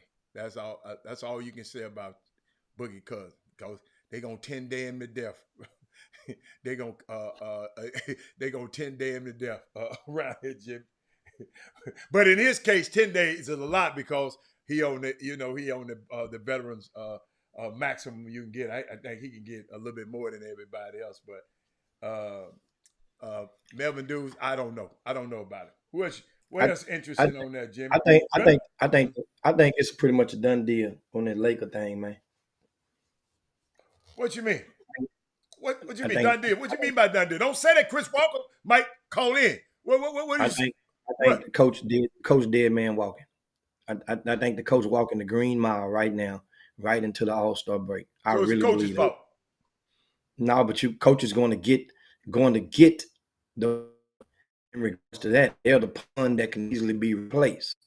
And who's the associate head coach for the Lakers right now? Isn't it Fizz? Yep. Fizz got it. They have up there, yeah. Everybody talking about he was gonna get a job anyway. Vogel, everybody don't like Vogel, man. Wait a minute. Wait a minute. Who won the championship last year, Jim? I mean, Milwaukee. Milwaukee. Who won the year before that? No, I mean, the Lakers won the year before that. Who was the coach of the Lakers? I mean, this guy. Vogel. Yeah. Vogel. And y'all trying to run him away already? Yeah, I mean, hey, nobody remember what they ate for breakfast. Only what they ate for dinner. Right now, it's some stale food on that plate. Hey, I mean, Jimmy, why not fire Rob Pelinka for putting that crap together? Well, that part there is not going to happen in the middle of the season, and not the middle of this season. You can see the trouble. You can just look at the lineups, Hatter. They've had more various starting lineups with the Lakers probably than any other team in the league this year. And it's like you're not willing to settle in and just give, and just say, okay, pick my 5 or pick my 8. You're just going and just, one game, you got Dwight Howard starting. And the only thing he's done consistently that with anybody besides a LeBron James is that Carmelo Anthony, his role has been the most consistent one. The rest of the guys, Melo, I love Melo. Jimmy, Jimmy, you've been hearing about the dude. Have you seen this little dude here, Jimmy? I want you. Hey, hold up. Have you seen this little dude right here? That always calling people trash. So you saying Vogel is trash? Because I talked about it in the beginning of the show. I got to find. You ever seen this little dude right here, Jimmy? You ever seen this little dude here before? You always call people trash. Huh? Yeah. You seen it? He got him t-shirts made. Yeah, he was trash. This Mr. Trash. So you telling me Vogel is trash? No, dude. Vogel, I've seen worse. I'm saying with this hand, you're not able to get your neat books. Just say I'm using the spades analogy or beard with the hand that you're dealt. Part of what the coach do is motivating. What coach do is inject energy or find the right people in the locker room to inject energy or amplify his energy into the locker room, into their teammates. It's just not there. And guess what? Sometimes, Jimmy, what about all the teams that lose? Jimmy, I'm glad you said that. So, hold on. Let me look at these standings again. So, Orlando Magic, that coach ain't injecting energy. The Detroit Pistons coach, he ain't injecting no energy into the dressing room. Indiana Pacers coach, he ain't injecting no damn energy. The Atlanta Hawks ain't injecting. The New York Knicks. So, these coaches, Luke, they ain't injecting no energy into their team. Remember, I said I used the analogy about making books. Those guys, those teams you just named, except for Atlanta. Those other teams you named, you wasn't expecting to get before books out of that. They went bored. They bid bored, Hatter. Orlando, Detroit, they going bored. So y'all was expecting a whole lot. I came on this show. Yes, everybody was. I wasn't expecting nothing out of the Lakers. What I call them? Listen, given the season, Hatter, that's you. Jimmy, The I call them whole the Geritol crew. Dude, listen. When the season started, before the season started, the Lakers were already projected by many to win the championship. Now, so that means the playoffs is a no-brainer. Well, at this point, it's a wonder. Do the Lakers even make the playoffs? Jimmy. And it ain't far-fetched to even go there with that question. You Do know they- I'm do gonna they go even make- I'm gonna go find those dates that I said, dude, y'all can have all of them old ass Geritol drinking ass people y'all want to. That stuff ain't gonna happen. They just had too much. And then, boy, I love when that man talking about Anthony Davis. Anthony Davis trash. Man, y'all got to, whoever that little dude is, I love that little dude. But Jimmy, that was. But hold up, everybody was lauding. Hold up, so people were calling me in the industry talking about, man, your boy Rob Pelinka, man, and put this thing together. I said, so if Rob Pelinka put this together, and if it failed, are y'all gonna blame Rob then? I promise you, I asked them. All you Rob lovers out there, street clothes. But what else you got? Go on, Jimmy, do your thing. Yeah, so that's just about that, and no, actually, I really believe that the Lakers will make the playoffs, but it's not the home, and it's because there's a lot of basketball left. I just think that the thing that inject if and when they make a decision to move on from the current head coach Vogel, then that's when the players and that's when the GM, everybody else on the clock then, because this is a 1-year experiment anyway. A lot of these guys that's with the Lakers, they're on their swan song, and now it's like, man, you got a AD. He comes back in a couple of months, and maybe he would be well, and of course he would be well rested at that time. But I'm looking at a team where LeBron James has to score 30 points. No, well, let's say 27 points or more for you to even have a chance to win with this team. And that's ridiculous. With all of, it flat out is. So we'll see how that goes in regards to the NBA as we pro through the season. And now talk some college basketball, college hoops, man.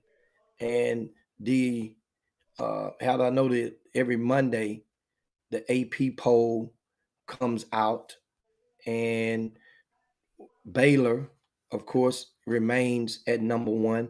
They're 15-0. Gonzaga is at number 2, followed by UCLA, then Auburn. USC is at number 5. USC is 13-0. There's only 2 undefeated teams in Division I basketball right now, and that's Baylor and USC. Arizona is at number 6. So how about that, guys? That means 3 of the top 6 schools in the AP poll is from the Pac-10. And, of course, Duke, who took a loss, they dropped down from number 8. Kansas also lost this past weekend. They dropped from number 6 to number 9. Michigan State is at number 10. University of Houston moves up 1 spot, and they are now number 11 after being 12 for the past 2 weeks. Breathing down their neck is LSU, who jumps up 9 slots from number 21 to number 12 in the poll. In regards to the teams from the great state of Texas, Texas Tech is at number 19. They were at number 25 last week. Big win for them over Kansas. The University of Texas falls after losing to Oklahoma. They fall from 14 to 21 in the poll. And that is, and shout out to Thaddeus Moody. I see his Illinois team cracks the top 25, and they're in the poll and in this week's as well. So that's your college poll. Also now HBCUs, that is, and Prairie View took one on the chin. They lost to Mississippi Valley in overtime. How about that, man? Tough loss for Prairie View. And Texas Southern picked up a big win. Big win, picked their first home game. Believe it or not, guys, TSU had not played at home all season until this past Saturday. And TSU, of course, picked up the win over Arkansas Pine Bluff. And that gives the Tigers, I think they're 2-1 in conference play, I want to say. And of course, Southern beat Florida A&M this past weekend. Grambling edged Bethune-Cookman 68-66. Alcorn over Alabama A&M 78-71. Jackson State falls to 0-2 after losing to Alabama State 72-57. And in case you're wondering, that score from Prairie View and Mississippi Valley was indeed 84-82. So now Prairie View opens. They were the preseason favorite to win the conference, or one of the preseason favorites to win the conference. And now they are 0-3. Remember, they had to forfeit a pair of games due to the COVID. Boy, PV. Remember now, 8 teams make the playoffs, if I'm not mistaken, right? In SWAC basketball, that is. Kevin Allen is watching right now. Silver Fox, you can help and correct that if that's wrong. But I think 8 teams make the playoffs, and Prairie View is going to be one of those 8. Come on now. You guys know that. Remember, I just said it last week. They're going to be the toughest draw. They're going to be whatever seed they are in. By that time, you got to realize, man, some of the guys, obviously, Prairie View had a tough bout with that COVID-19. And sometimes, depending on some people, man, it treats people's bodies different. Some guys, you can lose weight rapidly during that time while you're isolated or while you're getting well. And so I don't know. I haven't talked to B. Smith. I told him we'll try to get him to join us this week on the Chop Shop. And then we talk about Prairie View, A&M, and what's, and the outlook for them. Yes, Southern University they're 3-0 in the SWAC. I mentioned earlier about them beating Florida A&M. So what happens in the upcoming week, see who Texas Southern is going to play this week coming up. We got TSU. Of course, the games resume tonight. So, Prairie View tonight will take on Arkansas Pine Bluff at home. TSU is going to host Mississippi Valley at home. In the SWAC, the travel pairs. Schools will trade opponents generally on a Saturday and a Monday around this time of the year. Once they get around in the spring semester. So then TSU and Prairie View both will go on the road this weekend to take on Alcorn and Jackson State. Those are travel partners. Alabama A&M and Alabama State, they travel together and swap opponents in consecutive games on the schedule. Florida A&M and Bethune-Cookman, both in Florida, they travel together. Also, Grambling and Southern travel together, and in the SWAC. So just gave you guys a little dose, a little jolt of HBCU news on this Monday. Also, some high school basketball, and of course we have the VIP news updated on rcssports.com, and the VIP news has a lot of stuff in there today. Oh my goodness. I went and checked out Oh my goodness. yeah, I mean, it's a lot of stuff in there, a lot of stuff in the day. I mean, for real. It's if you had to print that stuff out today, it may be 5 pages of printing that it would take for all of the stuff in the VIP news. And understand Doug Jones, uh, Jeffrey Day, myself, it's a lot of time that goes into and time and effort that goes into keeping the community informed with intel and results and recaps on in such fashion. And so we ask you guys in return to go and give it a try. Go check it out. Some of Jeffrey, he's about 4 new articles on the front of the website in the past 72 hours. It doesn't cost you a dime to read that. All you have to do is going to prompt you to follow us on social media. That's all. Prompt to follow us on Twitter, that is.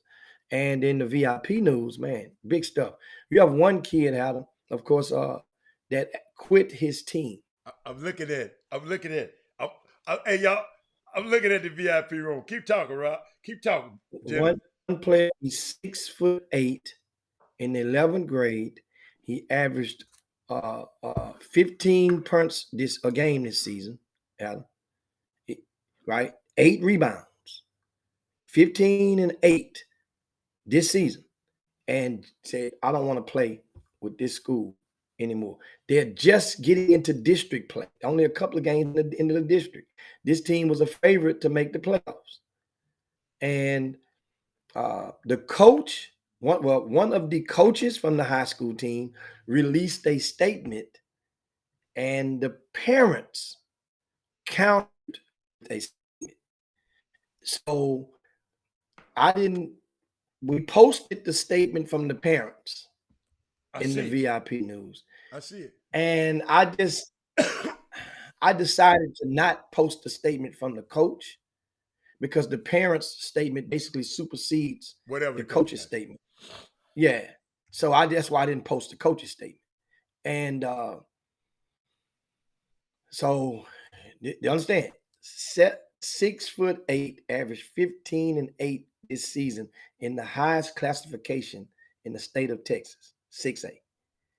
And he's laying it down for his career.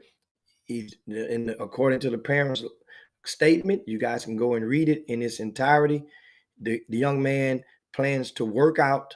They've identified one trainer and insinuates that he will be working out with possibly more than one trainer.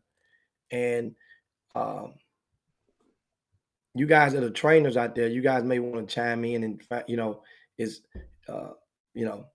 that common, guys? At the high school level, for guys working out with multiple trainers during this. I know some guys may want to go to one trainer and that specialize in one thing, and go to another that specialize in another thing.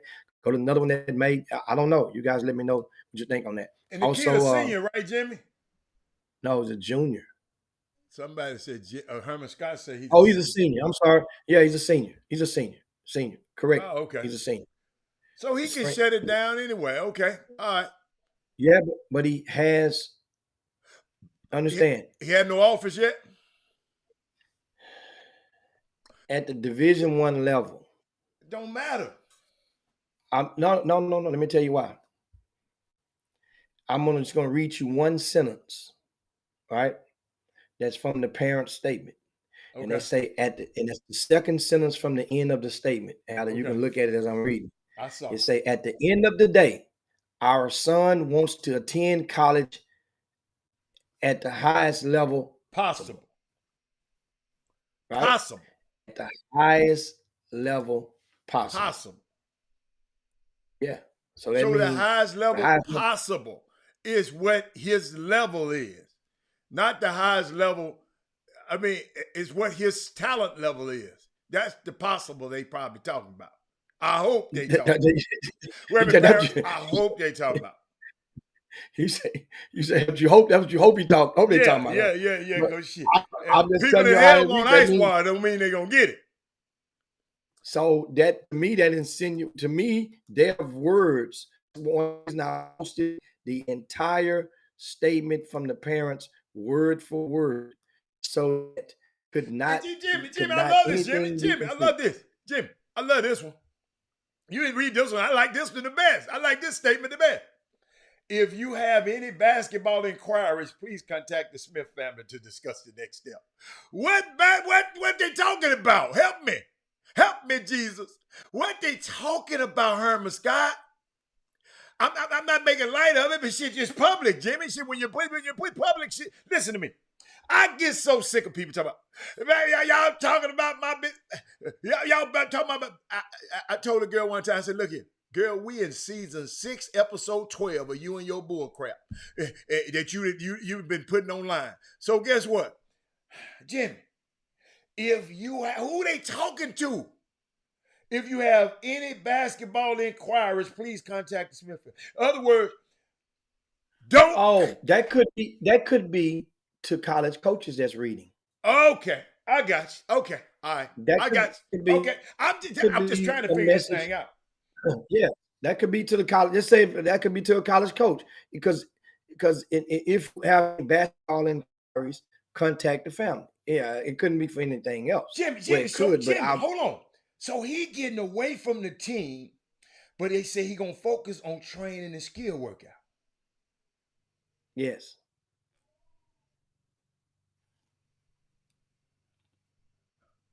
I ain't never seen him play, man.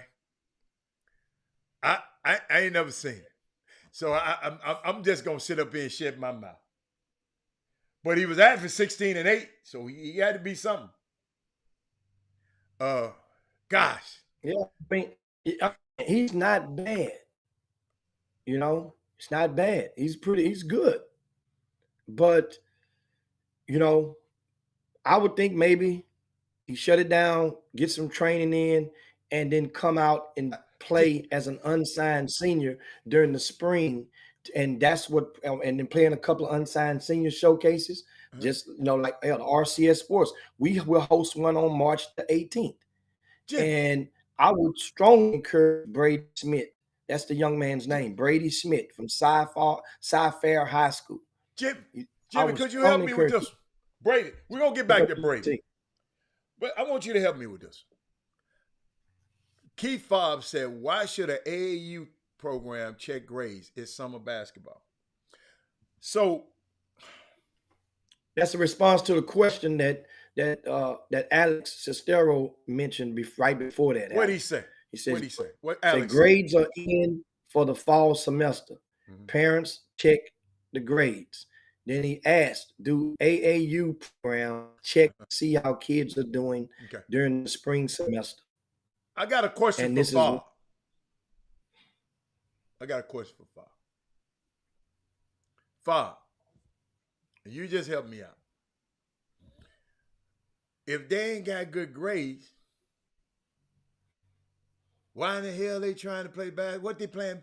They playing basketball to go in summer basketball. I thought you was trying to play basketball to go and try to go to college, right? So if you're not, so you saying it's all right to just go play for, so you can go to a JUCO, because you don't have to have the grades to go to a JUCO. I don't understand that you said, why shouldn't AAU? What's wrong with an extra layer of protection? It's summer basketball. What's wrong with another person caring about somebody else's grade, Bob? I'm just trying to see, kids don't care about they're doing them. I don't care what the kids care about. Let's be real. That's y'all damn problem. Y'all too damn real. Maybe that's the problem. Some of you summer coaches too damn real. Let's be real. Kids don't care about school. They're doing the bare minimum. I can't believe that came out of coach's mouth.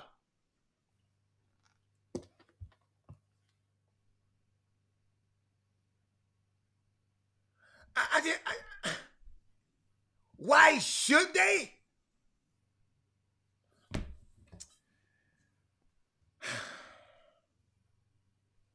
Man, I see why this community is so messed up. I see why this summer basketball community is so messed up, man. I see. They don't want to empty the garbage at home, but you make them. Man, I can't believe that. Jimmy, let's talk about something else. Man, let me get that shit off the screen. I'm sorry. Let me get that mess off the screen. What else we talking about, man? Unfreaking believable. What the summer coach shouldn't be. That's an extra layer of protection. Tired of these kids being dumb. Basket not going pro. They got to be employable. A couple of years ago, guys, a few years back, I was on the scout team with Nike in grassroots. And one of the things that I had suggested at the time, that was, they pretty much, I'll tell you how it ended up. One of the things I suggested was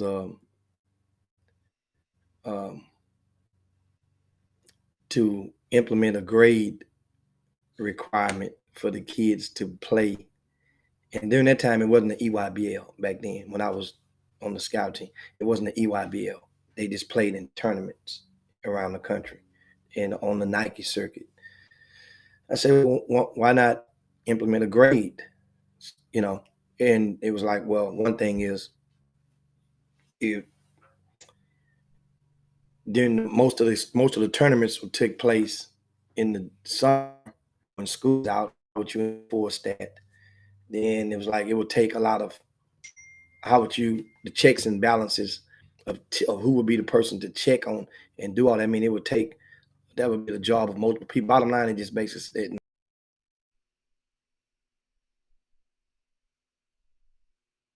Jim, I'm gonna just let you. Oh, Jimmy Stank. I'm sorry, y'all. Man.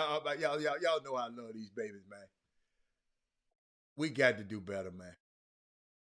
We got to be better. We got to do better, man. We I don't know what happened, Jimmy. You back looking good now. Go on, finish. Yeah, I know what happened. But anyway, that's all right. So thinking now, what back was happening? I think that would be one of the only ways how you could somewhat straighten out some of this stuff. And that is because the grassroots sneaker companies, they yield the vast majority of the power collectively in the grassroots. People, there's no doubt about that. But if they came together in the room and just say, listen, you got to have a minimum GPA of 2.3 to play this. Well, then what's going to happen? I mean, that's who's enforcing it though. And then what happens when the star player, the next Zion Williamson, and he makes a 69 instead of a 70. And it's a live period, and college coaches want to come out and see him. What do you think that sneaker company is going to do? So bottom line is, you got to be done on the local level. And a lot of you guys that are coaches and involved with the kids don't really care about school because for the most part, it's accepted that they don't care about so many grown folk that's right around them. And that don't make it cool. So many people, ignore it. They ignore that. And I say it all the time. Since you want to be real, be real. How many grassroots coaches out there require that their players bring a book on the trips? I'm talking about high school age. We're not talking about 4th, 5th grade bringing a coloring book. How many? When the last time? Let's get some acknowledgments. Let's acknowledge some of the grassroots coaches and give credit and from where it's due. Can you name any grassroots coaches out there who that requires. I'm not saying that a kid bought a book on his own, that a coach has implemented and say, listen, everybody coming on this trip, y'all bring a book or bring some homework or bring something. Whereas what program is doing it? Because that's a program that we need to be highlighting. And Jimmy, I'm going to offer, hey, and college and summer coaches, if you don't know a book, I don't have a list of books, email me at chopshophtx@gmail.com. And guess what? I got some books, a list of books that I'd be glad to help you with, to make sure these guys got books to read on the road. Well, it's all right if you just, how many players on the team? It's all right if you just have a bag with 12 books in it, or 10 books in it, 9 books in it, how many? And just, guess what? That's what Phil Jackson used to do to his Lakers, to his Chicago Bulls. He bring them a book to read. So, I mean, if we really seriously, because I don't want Jimmy, what you always tell me, man, eliminate the excuse. If you don't know no books, I got you. Yeah. And if they can't read, we'll help them. Sidney Poitier could not read when he first came from over to Bahamas here as a 15-year-old. He's working at a restaurant, bussing tables, washing dishes. And an old Jewish man tried to help him with the news. He kept reading the newspaper, and the dude helped him every night after work, helped him read the newspaper. He couldn't read at 15. At 15. And you see how eloquent he is now? I mean, he passed away. Did you go see? So ain't no excuses. You can start at 15. Since somebody said some of these guys can't read, you can start at 15. Can't keep thinking we got to start somewhere. I'm this days old when I found out what happened between Sidney Poitier and Halle Belafonte. I ain't never know they had brought $80,000 on a plane to the freedom fighters to Jackson, Mississippi. I didn't know that until I'm this days old. So we always can learn something, man, out here. We always, Jimmy, that was a good idea, Jimmy. You saying let's recognize them, even if you don't. Coaches, listen, tell your coaches. If you don't know, parents, some of y'all, smart as y'all parents are, you get a coach a list of books. Give some of your books at your house. Let's let them read something. I told y'all, I learned, hey, you know how people come and decorate your house? Jimmy, you know how people come decorate your house, y'all, and they put little books in on top of stuff and you know, have a little old table all kind of cute over there, Jimmy. And one day I'm sitting over there I looked at the book. I said, I like this book that changed my life.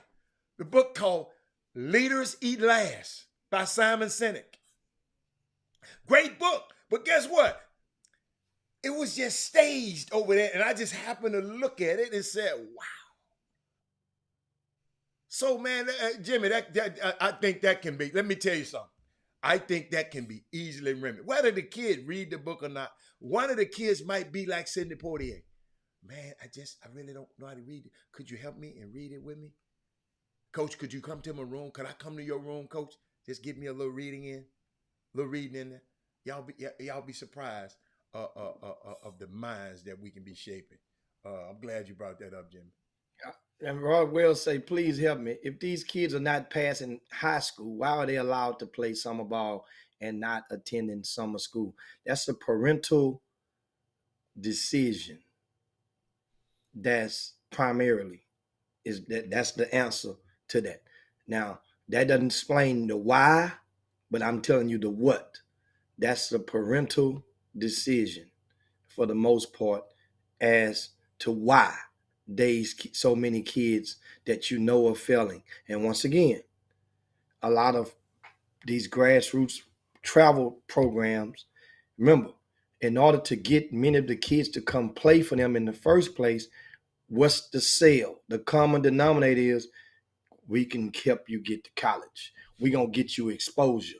So that means if you're not playing with us, you're missing out, because this exposure can help you get to college for as little or as close to free as possible. That's what you're chasing. And then, you know, guys, parents, you have the power to enforce and choose wherever you want your kids to play at. Yeah. But at the same, you have the power to do that. You also have the power to insist, and like I said, we give props, as the messenger said, to Coach Joe with the Scholar Athletes. Yeah. We asked you guys, invited you guys to name any programs that you know of that and or specifically coaches that you know of who stress the academic component within the scope of their high school aged program.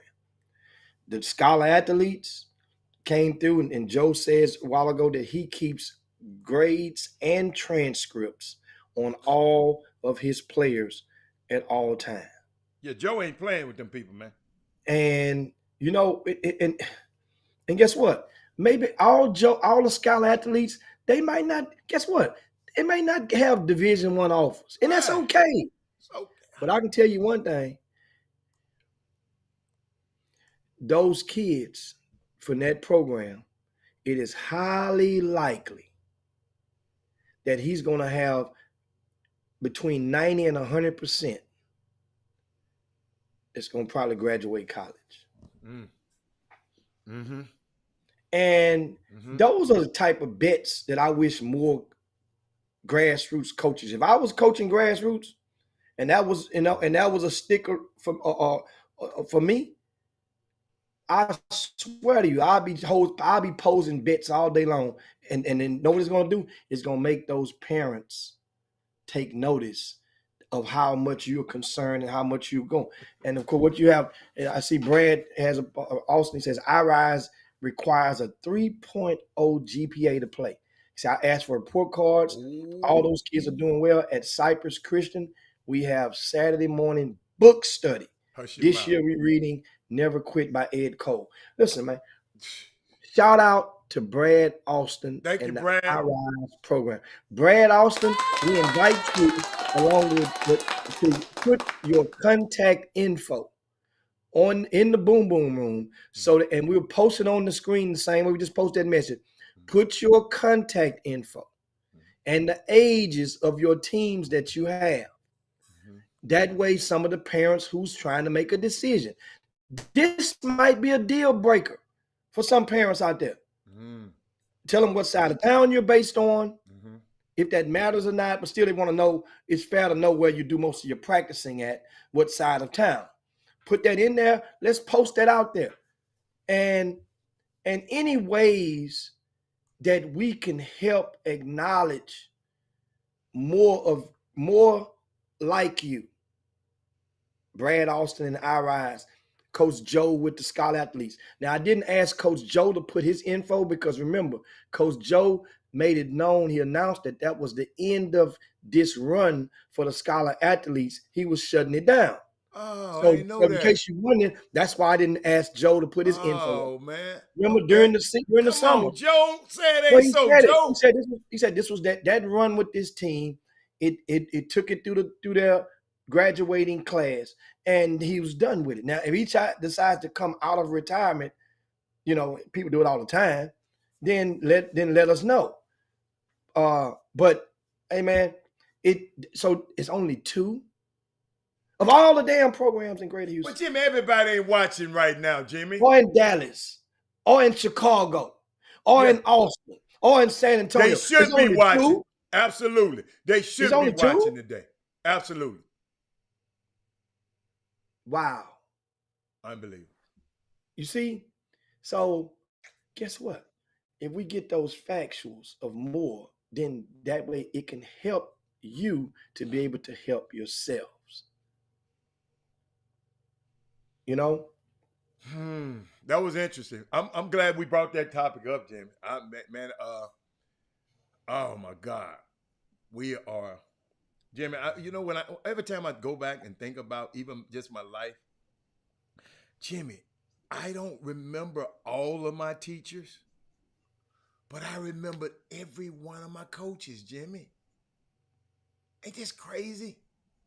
I know most of my teachers, but I didn't have the interaction with them like I did my coaches. I just saw my teachers at school, but I saw my coaches. We went to eat. We went to do this. We went to do this. So that coach is a heck of a title, and guys, we should wear it more proudly. That's why I was so disappointed that we could even be thinking like this, man. We can't. No, player.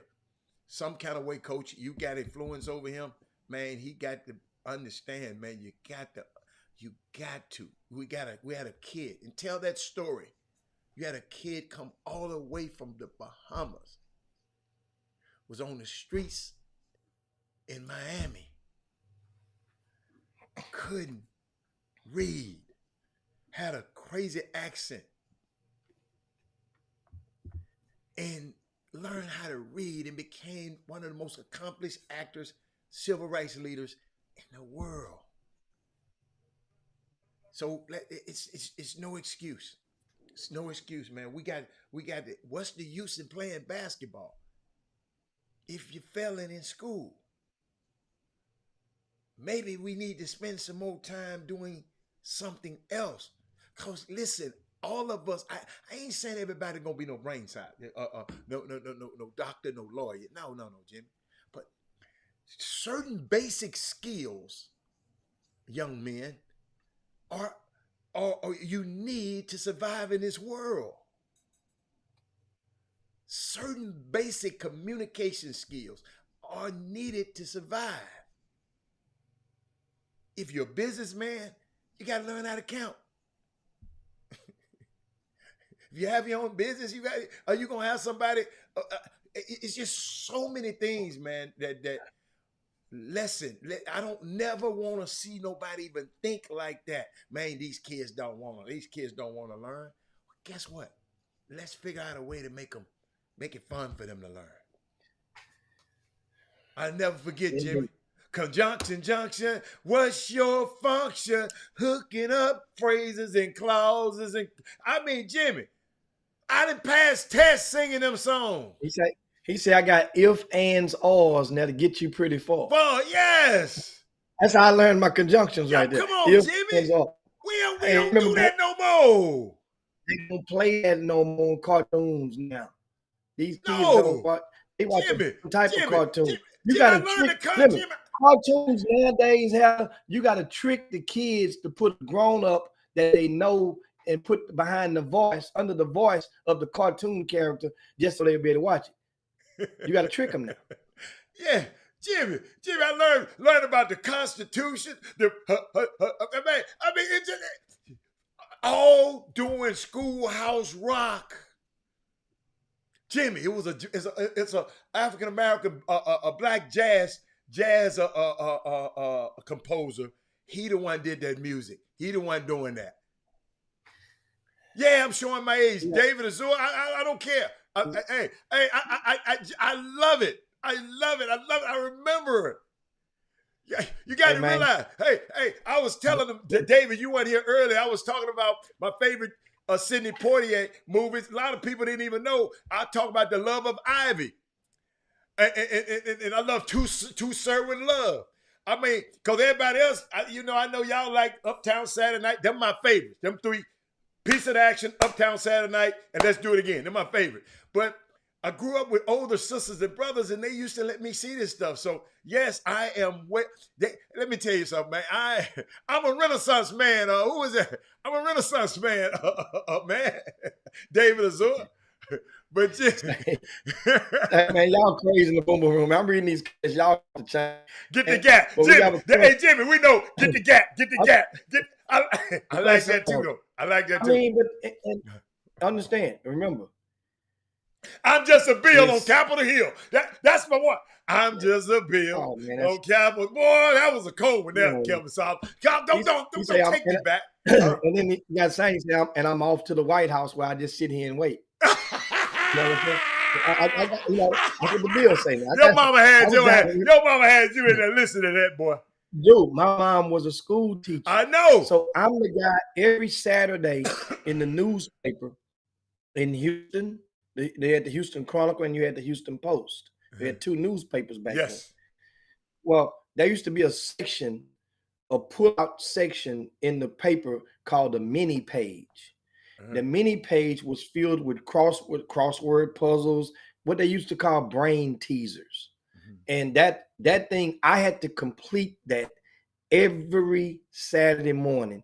I'd get the paper out the driveway, come in, I had to complete the mini page, write all the answers. And that was, you know, I mean, that was just one of many. Dude, but yeah, that's stuff helped we have me some get questions through, though. Jim. Somebody asked a question on it in the boom room. And we had a couple of questions on there. Oh, Glenn Bishop say, Mr. Hicks, not all kids are able to play for a shoe team or top-notch travel basketball teams. What's the best way for those other kids to get exposure? Let me tell you, Mr. Bishop, do you realize that you do? No, I'm gonna rephrase this. I know you realize that there was a time before social media. I know you realize there was a time before there was an opportunity called a Under Armour Rise or the Adidas with all those different subsidiary sneaker leagues that they offer now. There was a time before that. And those kids who played on those teams, they still got exposure. Even though John Urie's team played on the Under Armour Rise last summer, that was a period when John Urie did not play on any of those. And his players still got exposure. The scholar athletes still got exposure. The Coos Elite, that one year when they made all that noise, they did not play on that league in the Under Armour Rise until afterwards. The year after they had all of the Thunder with them, and those kids still got recruited. I can go on and on with team names, getting recruited and get it recruited by whom? That's the thing.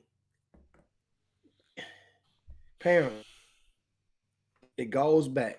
Talk to your kids. Find out what they really want to do. It can make this stuff a whole lot easier. Because the more that you try to make them do what you want them to do, and you realize they don't, then that's when problems come. That's when the one spouse recognize that the other one is being a little bit, or accuse the other one of being a little bit too hard. And that's when end up with marriages sleep in separate bedrooms because one is pushing one way and without regards to the academic component at all. Talk to your kids. Talk to them. That's all. That's where it starts at. Find out what they really want to do. And then it's your job to morph them into reality of what you can see fit. A Hyundai ain't fit to go and race in the Indy 500. No matter how much that Hyundai wants to be a race car, you know as a parent, you should. Now you can explain to the kid, look, tell you what we can do. Best thing I can do, I can get you there when they close it down and we can take us a lap around the track. And that way you can race, you can run on that track. But as far as you being part of the Indy 500, that ain't happening. It ain't likely to happen. No time soon. We would have to soup this motor all the way up. It wouldn't even be called a Hyundai no more. A lot of kids, you guys, so that means a lot of you kids can go and work out from sun up to sundown. And if you got them believing that they're chasing Division I offers that ain't coming no time soon, that kid gonna feel like he's going to feel at some point defeated and going to question to what all of this work is worth it that he's supposed to be putting in. We give you guys phone numbers to D2 and D3 coaches. How many of you guys have been to the University of Houston game? Rice is over there kicking ass this year as well. Have y'all noticed that? Rice is off to one of their best starts in recent history. Rice University. How many of you guys are going to Rice games? HBU, they're taking it on the chin this year. They're getting their ass toe off the bone for the most part. They went a gap out of this last week when Coach Lutz was on the Chop Shop last week. HBU hadn't played a game since December 11th, going through COVID within their program. How many of you guys went to the HBU game? HBU, Houston Baptist University. But you run your ass to U of H in your mind and making your kid believe, guess what? It's okay to believe he can fly. That's what you want him to do. But then you got to be able to morph reality somehow into it. Have you been to a University of St. Thomas game? These guys were ranked number 1 in the nation a year ago. They were ranked number 1 in the country a year ago. Have you bought it? I don't see people posting that. I don't see none of those tweets. Lee College had to replace all 12 scholarship players with a brand new coach, Nick Wade. He's from Baytown. That means he's from H-Town. He's looking for players from H-Town. He says it. I mean, guys load the car to go see Lee College play. You think, know what you waiting on? Alan, you know what they waiting on? They think that Lee College and Rice and University of St. Thomas and HBU and TSU and a Prairie View and a Sam Houston State and a Lamar supposed to call them to come to the games. That's what they think, because Bilal do for UH. That's what a lot of people think. All schools don't do that. What you see Bilal badly calling to a lot of you guys and inviting you, that's not commonplace. That is I'm telling exceptional. you. Now, it very, very. And he's good at it. He found a role within the program, and he is maximizing his talents within that role in that program. And that goes into the same thing for Coach Sampson's daughter. That wasn't a job title that was there for her. She thrust herself into the role, and that's what people do with winning programs. You just get on and find a way to get in where you fit in. That's what happens.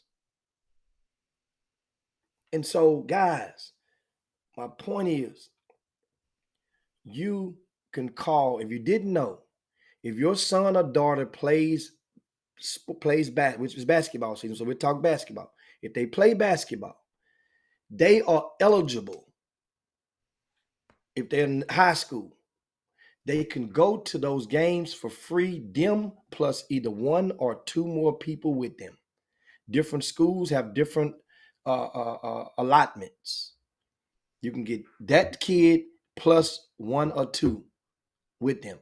Call the school and let them know, and leave a message or call the secretary and let them know that you have a prospect, you have a kid that plays high school basketball, and you're interested in coming to the game. Can you get a coach? You want to get on the list.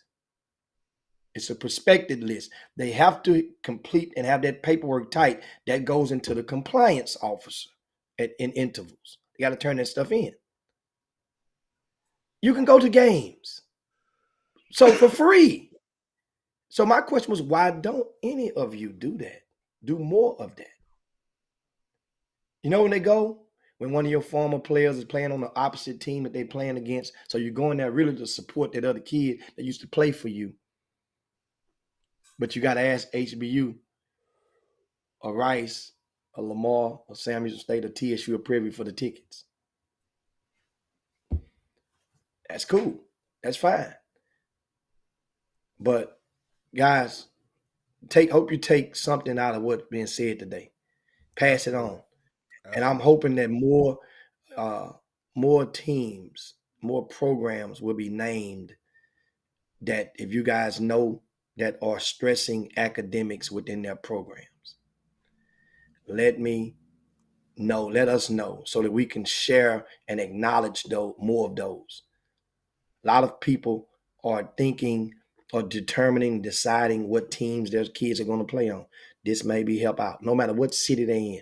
And of course, we mentioned earlier, Kevin Allen, you just posted again. We mentioned a lot of the SWAC news earlier in the Chop Shop, and I mentioned that matchup tonight for both Prairie View and Texas Southern.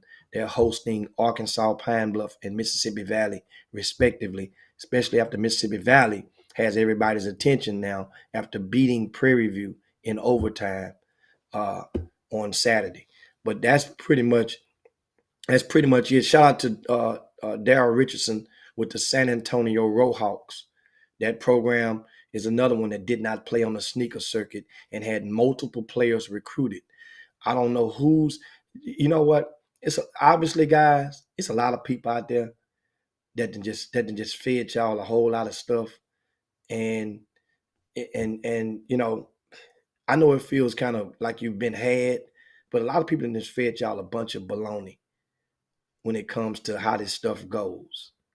A lot of people make you think that your kid must go and play somewhere in order to get that offer, get that exposure. That's not true, man. It's not true. Our unsigned senior showcase by itself, Hatter, you've been to one of them. When we had 24 college coaches there. You don't need but one to offer you a scholarship. That's all. We had about 24 comes every year. You can't accept but one, Jimmy. I don't care if you get 1,000. You can't take but one off. You can't take but one. And you know what we do? We treat it fair. You know why? Because that our unsigned senior showcase, we don't just let anybody in initially. We send invites out first. Now, if all of the invites ain't accepted, then we open it up to kids who made all district and whatnot. But we don't. This is not a money grab. When we do our unsigned senior showcase, the RCS Sports, it's always the first day of the spring icebreaker. That way, because a lot of those kids also play with teams, so they don't bump heads with their team schedule that they're going to play on. But we invite those 12th graders. And we're probably going to invite about 60 of them, 60 to 80 this year. I got some reinforcements coming in. We'll make an announcement on that, on how that's going to run. It's going to be, and a lot of stuff. We're reaching out to college coaches as we speak to implement. Remember Rock on Wood, Hatter? When we did for the first time, we brought college coaches for the 11th and 12th grade session. Remember this past August. And we had college coaches, the actual live standing college coaches sit on the bench. They served as bench coaches, not coaching the teams, coach the benches. That means the team's going to rotate. You might be home on court one, right? First game, but you can be visitor on court one, the second game. So that means a different coach get to have hands-on with you. That's what we're offering. We're attempting to offer for our unsigned senior showcase. So that means the coach is right there. Some of them could be maybe across the court, but they right there sitting down there with you, next to you. 2 of them to a court. And you ask me so the exposure is there. Those opportunities and many other people. You have Bobby Benjamin going to be doing unsigned senior events. Mm-hmm. He does a great event too.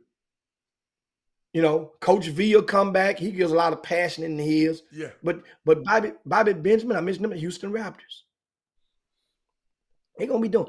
And guess what? So a lot of the money that you guys allocate or spend on some things, a lot of the 12th graders right now, parents, you got to ask that it's time to start doing some sacrificing right now.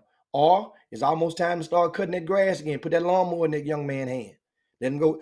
Right now is the perfect time for and I'm telling the truth about it. This is January is the perfect month for any young man to go and move out and start him a lawn service business. I mean that because nobody's getting their grass cut this month. No, grass isn't growing like that during this month. So that means your yard man ain't got a schedule to come by every week like he used to right now. So that means if a kid come through and let you know, is it okay? I want to if I can cut your grass, for 30, 40 bucks or 25 bucks or whatever you want to give me, because I'm trying to save money towards my college. Because that's technically, you're not lying. If you're saving money for an unsigned senior showcase, you're saving money towards an investment towards your college. That means you invest in that money to play. Hopes that one coach will notice you and like you. That's all it freaking takes. That's all it takes. And guess what? People get offers. I know at our unsigned senior showcase. Because you know how we do it most of the time? We ask the college coaches who you like before we send the invites out. So that means no matter what, it's going to be they're going to come or feel more compelled to show up because you the one told me that these 5 kids you're thinking about trying to get down to your campus on a visit, but it's going to be a month later.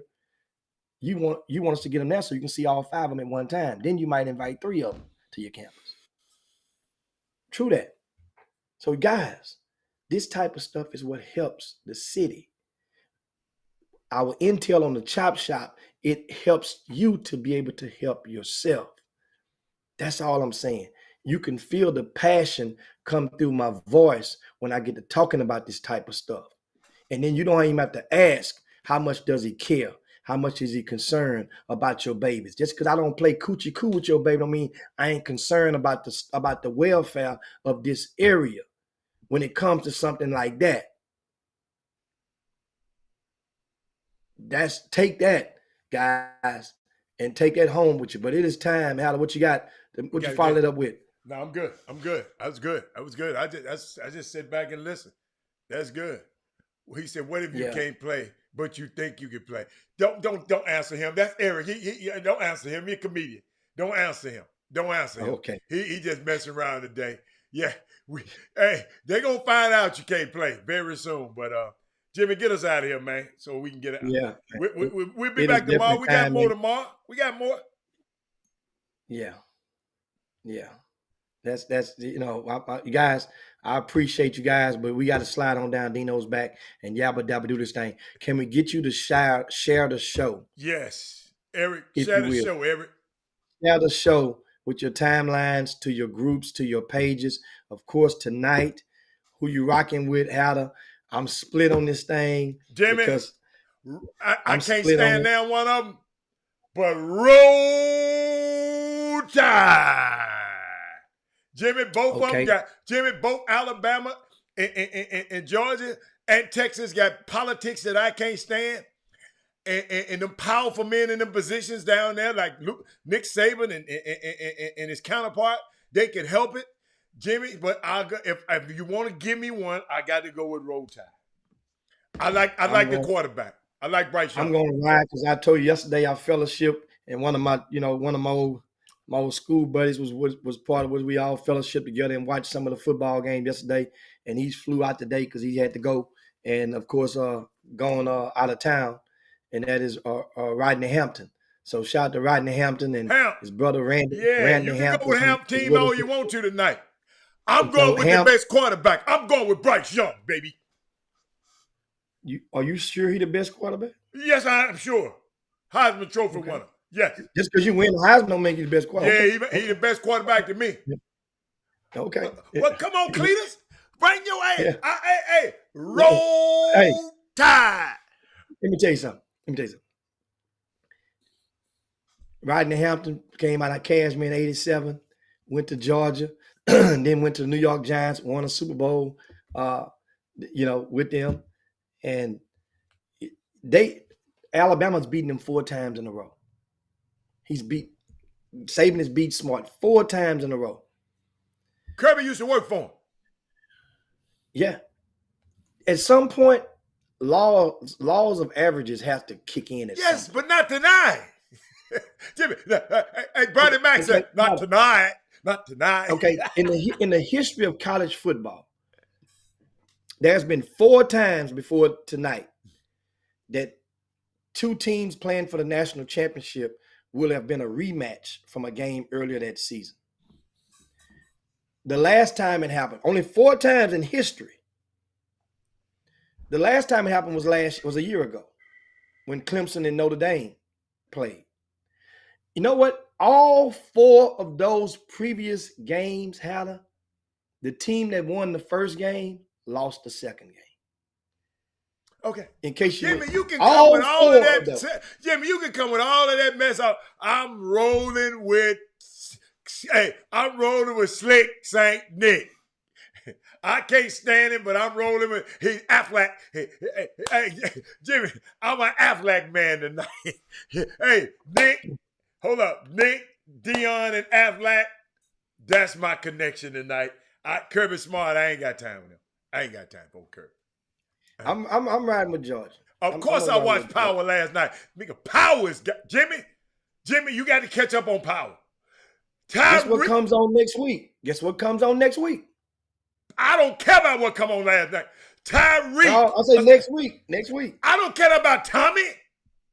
No. Who? What's Tommy? Whatever comes. Ozark. Who? Ozark. The Ozark. Yeah, I like Ozark. I like all the rednecks. I ain't gonna lie. I like the rednecks now. I can't tell you no lie. I like watching rednecks. But Jimmy. Ozark. Tyreek, Jimmy. Tyreek, boy, they got to be the sharp. Let me tell you something. They got to be whoever the set director. They got to have the Jimmy. They be dead sharp. And Mary J. Blige. Jimmy, I told you I didn't used to like her. I like her now. I like old Mary J. Blige now. Boy, I want to see how she gonna finagle out of this. Oh my God, she get out of this. She my hero.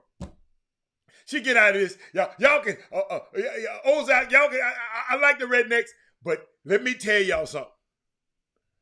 There ain't nothing like Power. Ghost 2. Ain't nothing like Ghost 2, Jimmy. Nothing. You must ain't seen. I might start back watching. I might go back and watch. Woo! Don't look at Kanan. That Kanan, that's terrible. That one, I don't know what the hell 50 Cent was doing.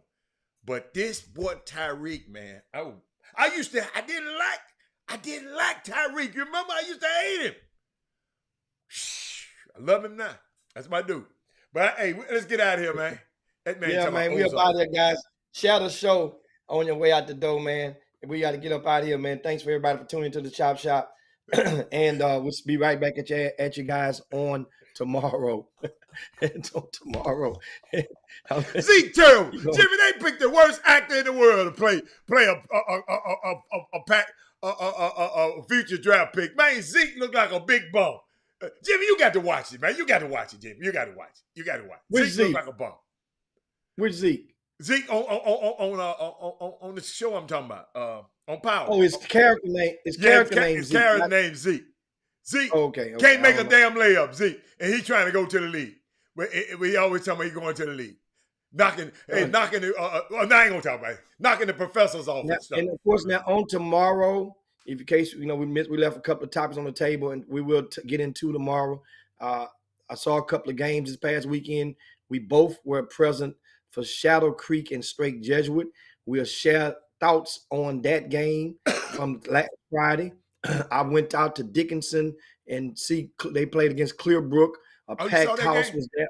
Okay. I was there at that one, and I'll take you guys through that game as to what happened and what was missed, or what happened at the end of that game too. And towards the second half. Okay. I tell you, I give you guys a teaser. Give me a teaser. In the VIP news this morning, I did a detailed recap of that game. You guys can find out exactly what happened and see if you can cipher the acronym that I posted. That it was a PGW now.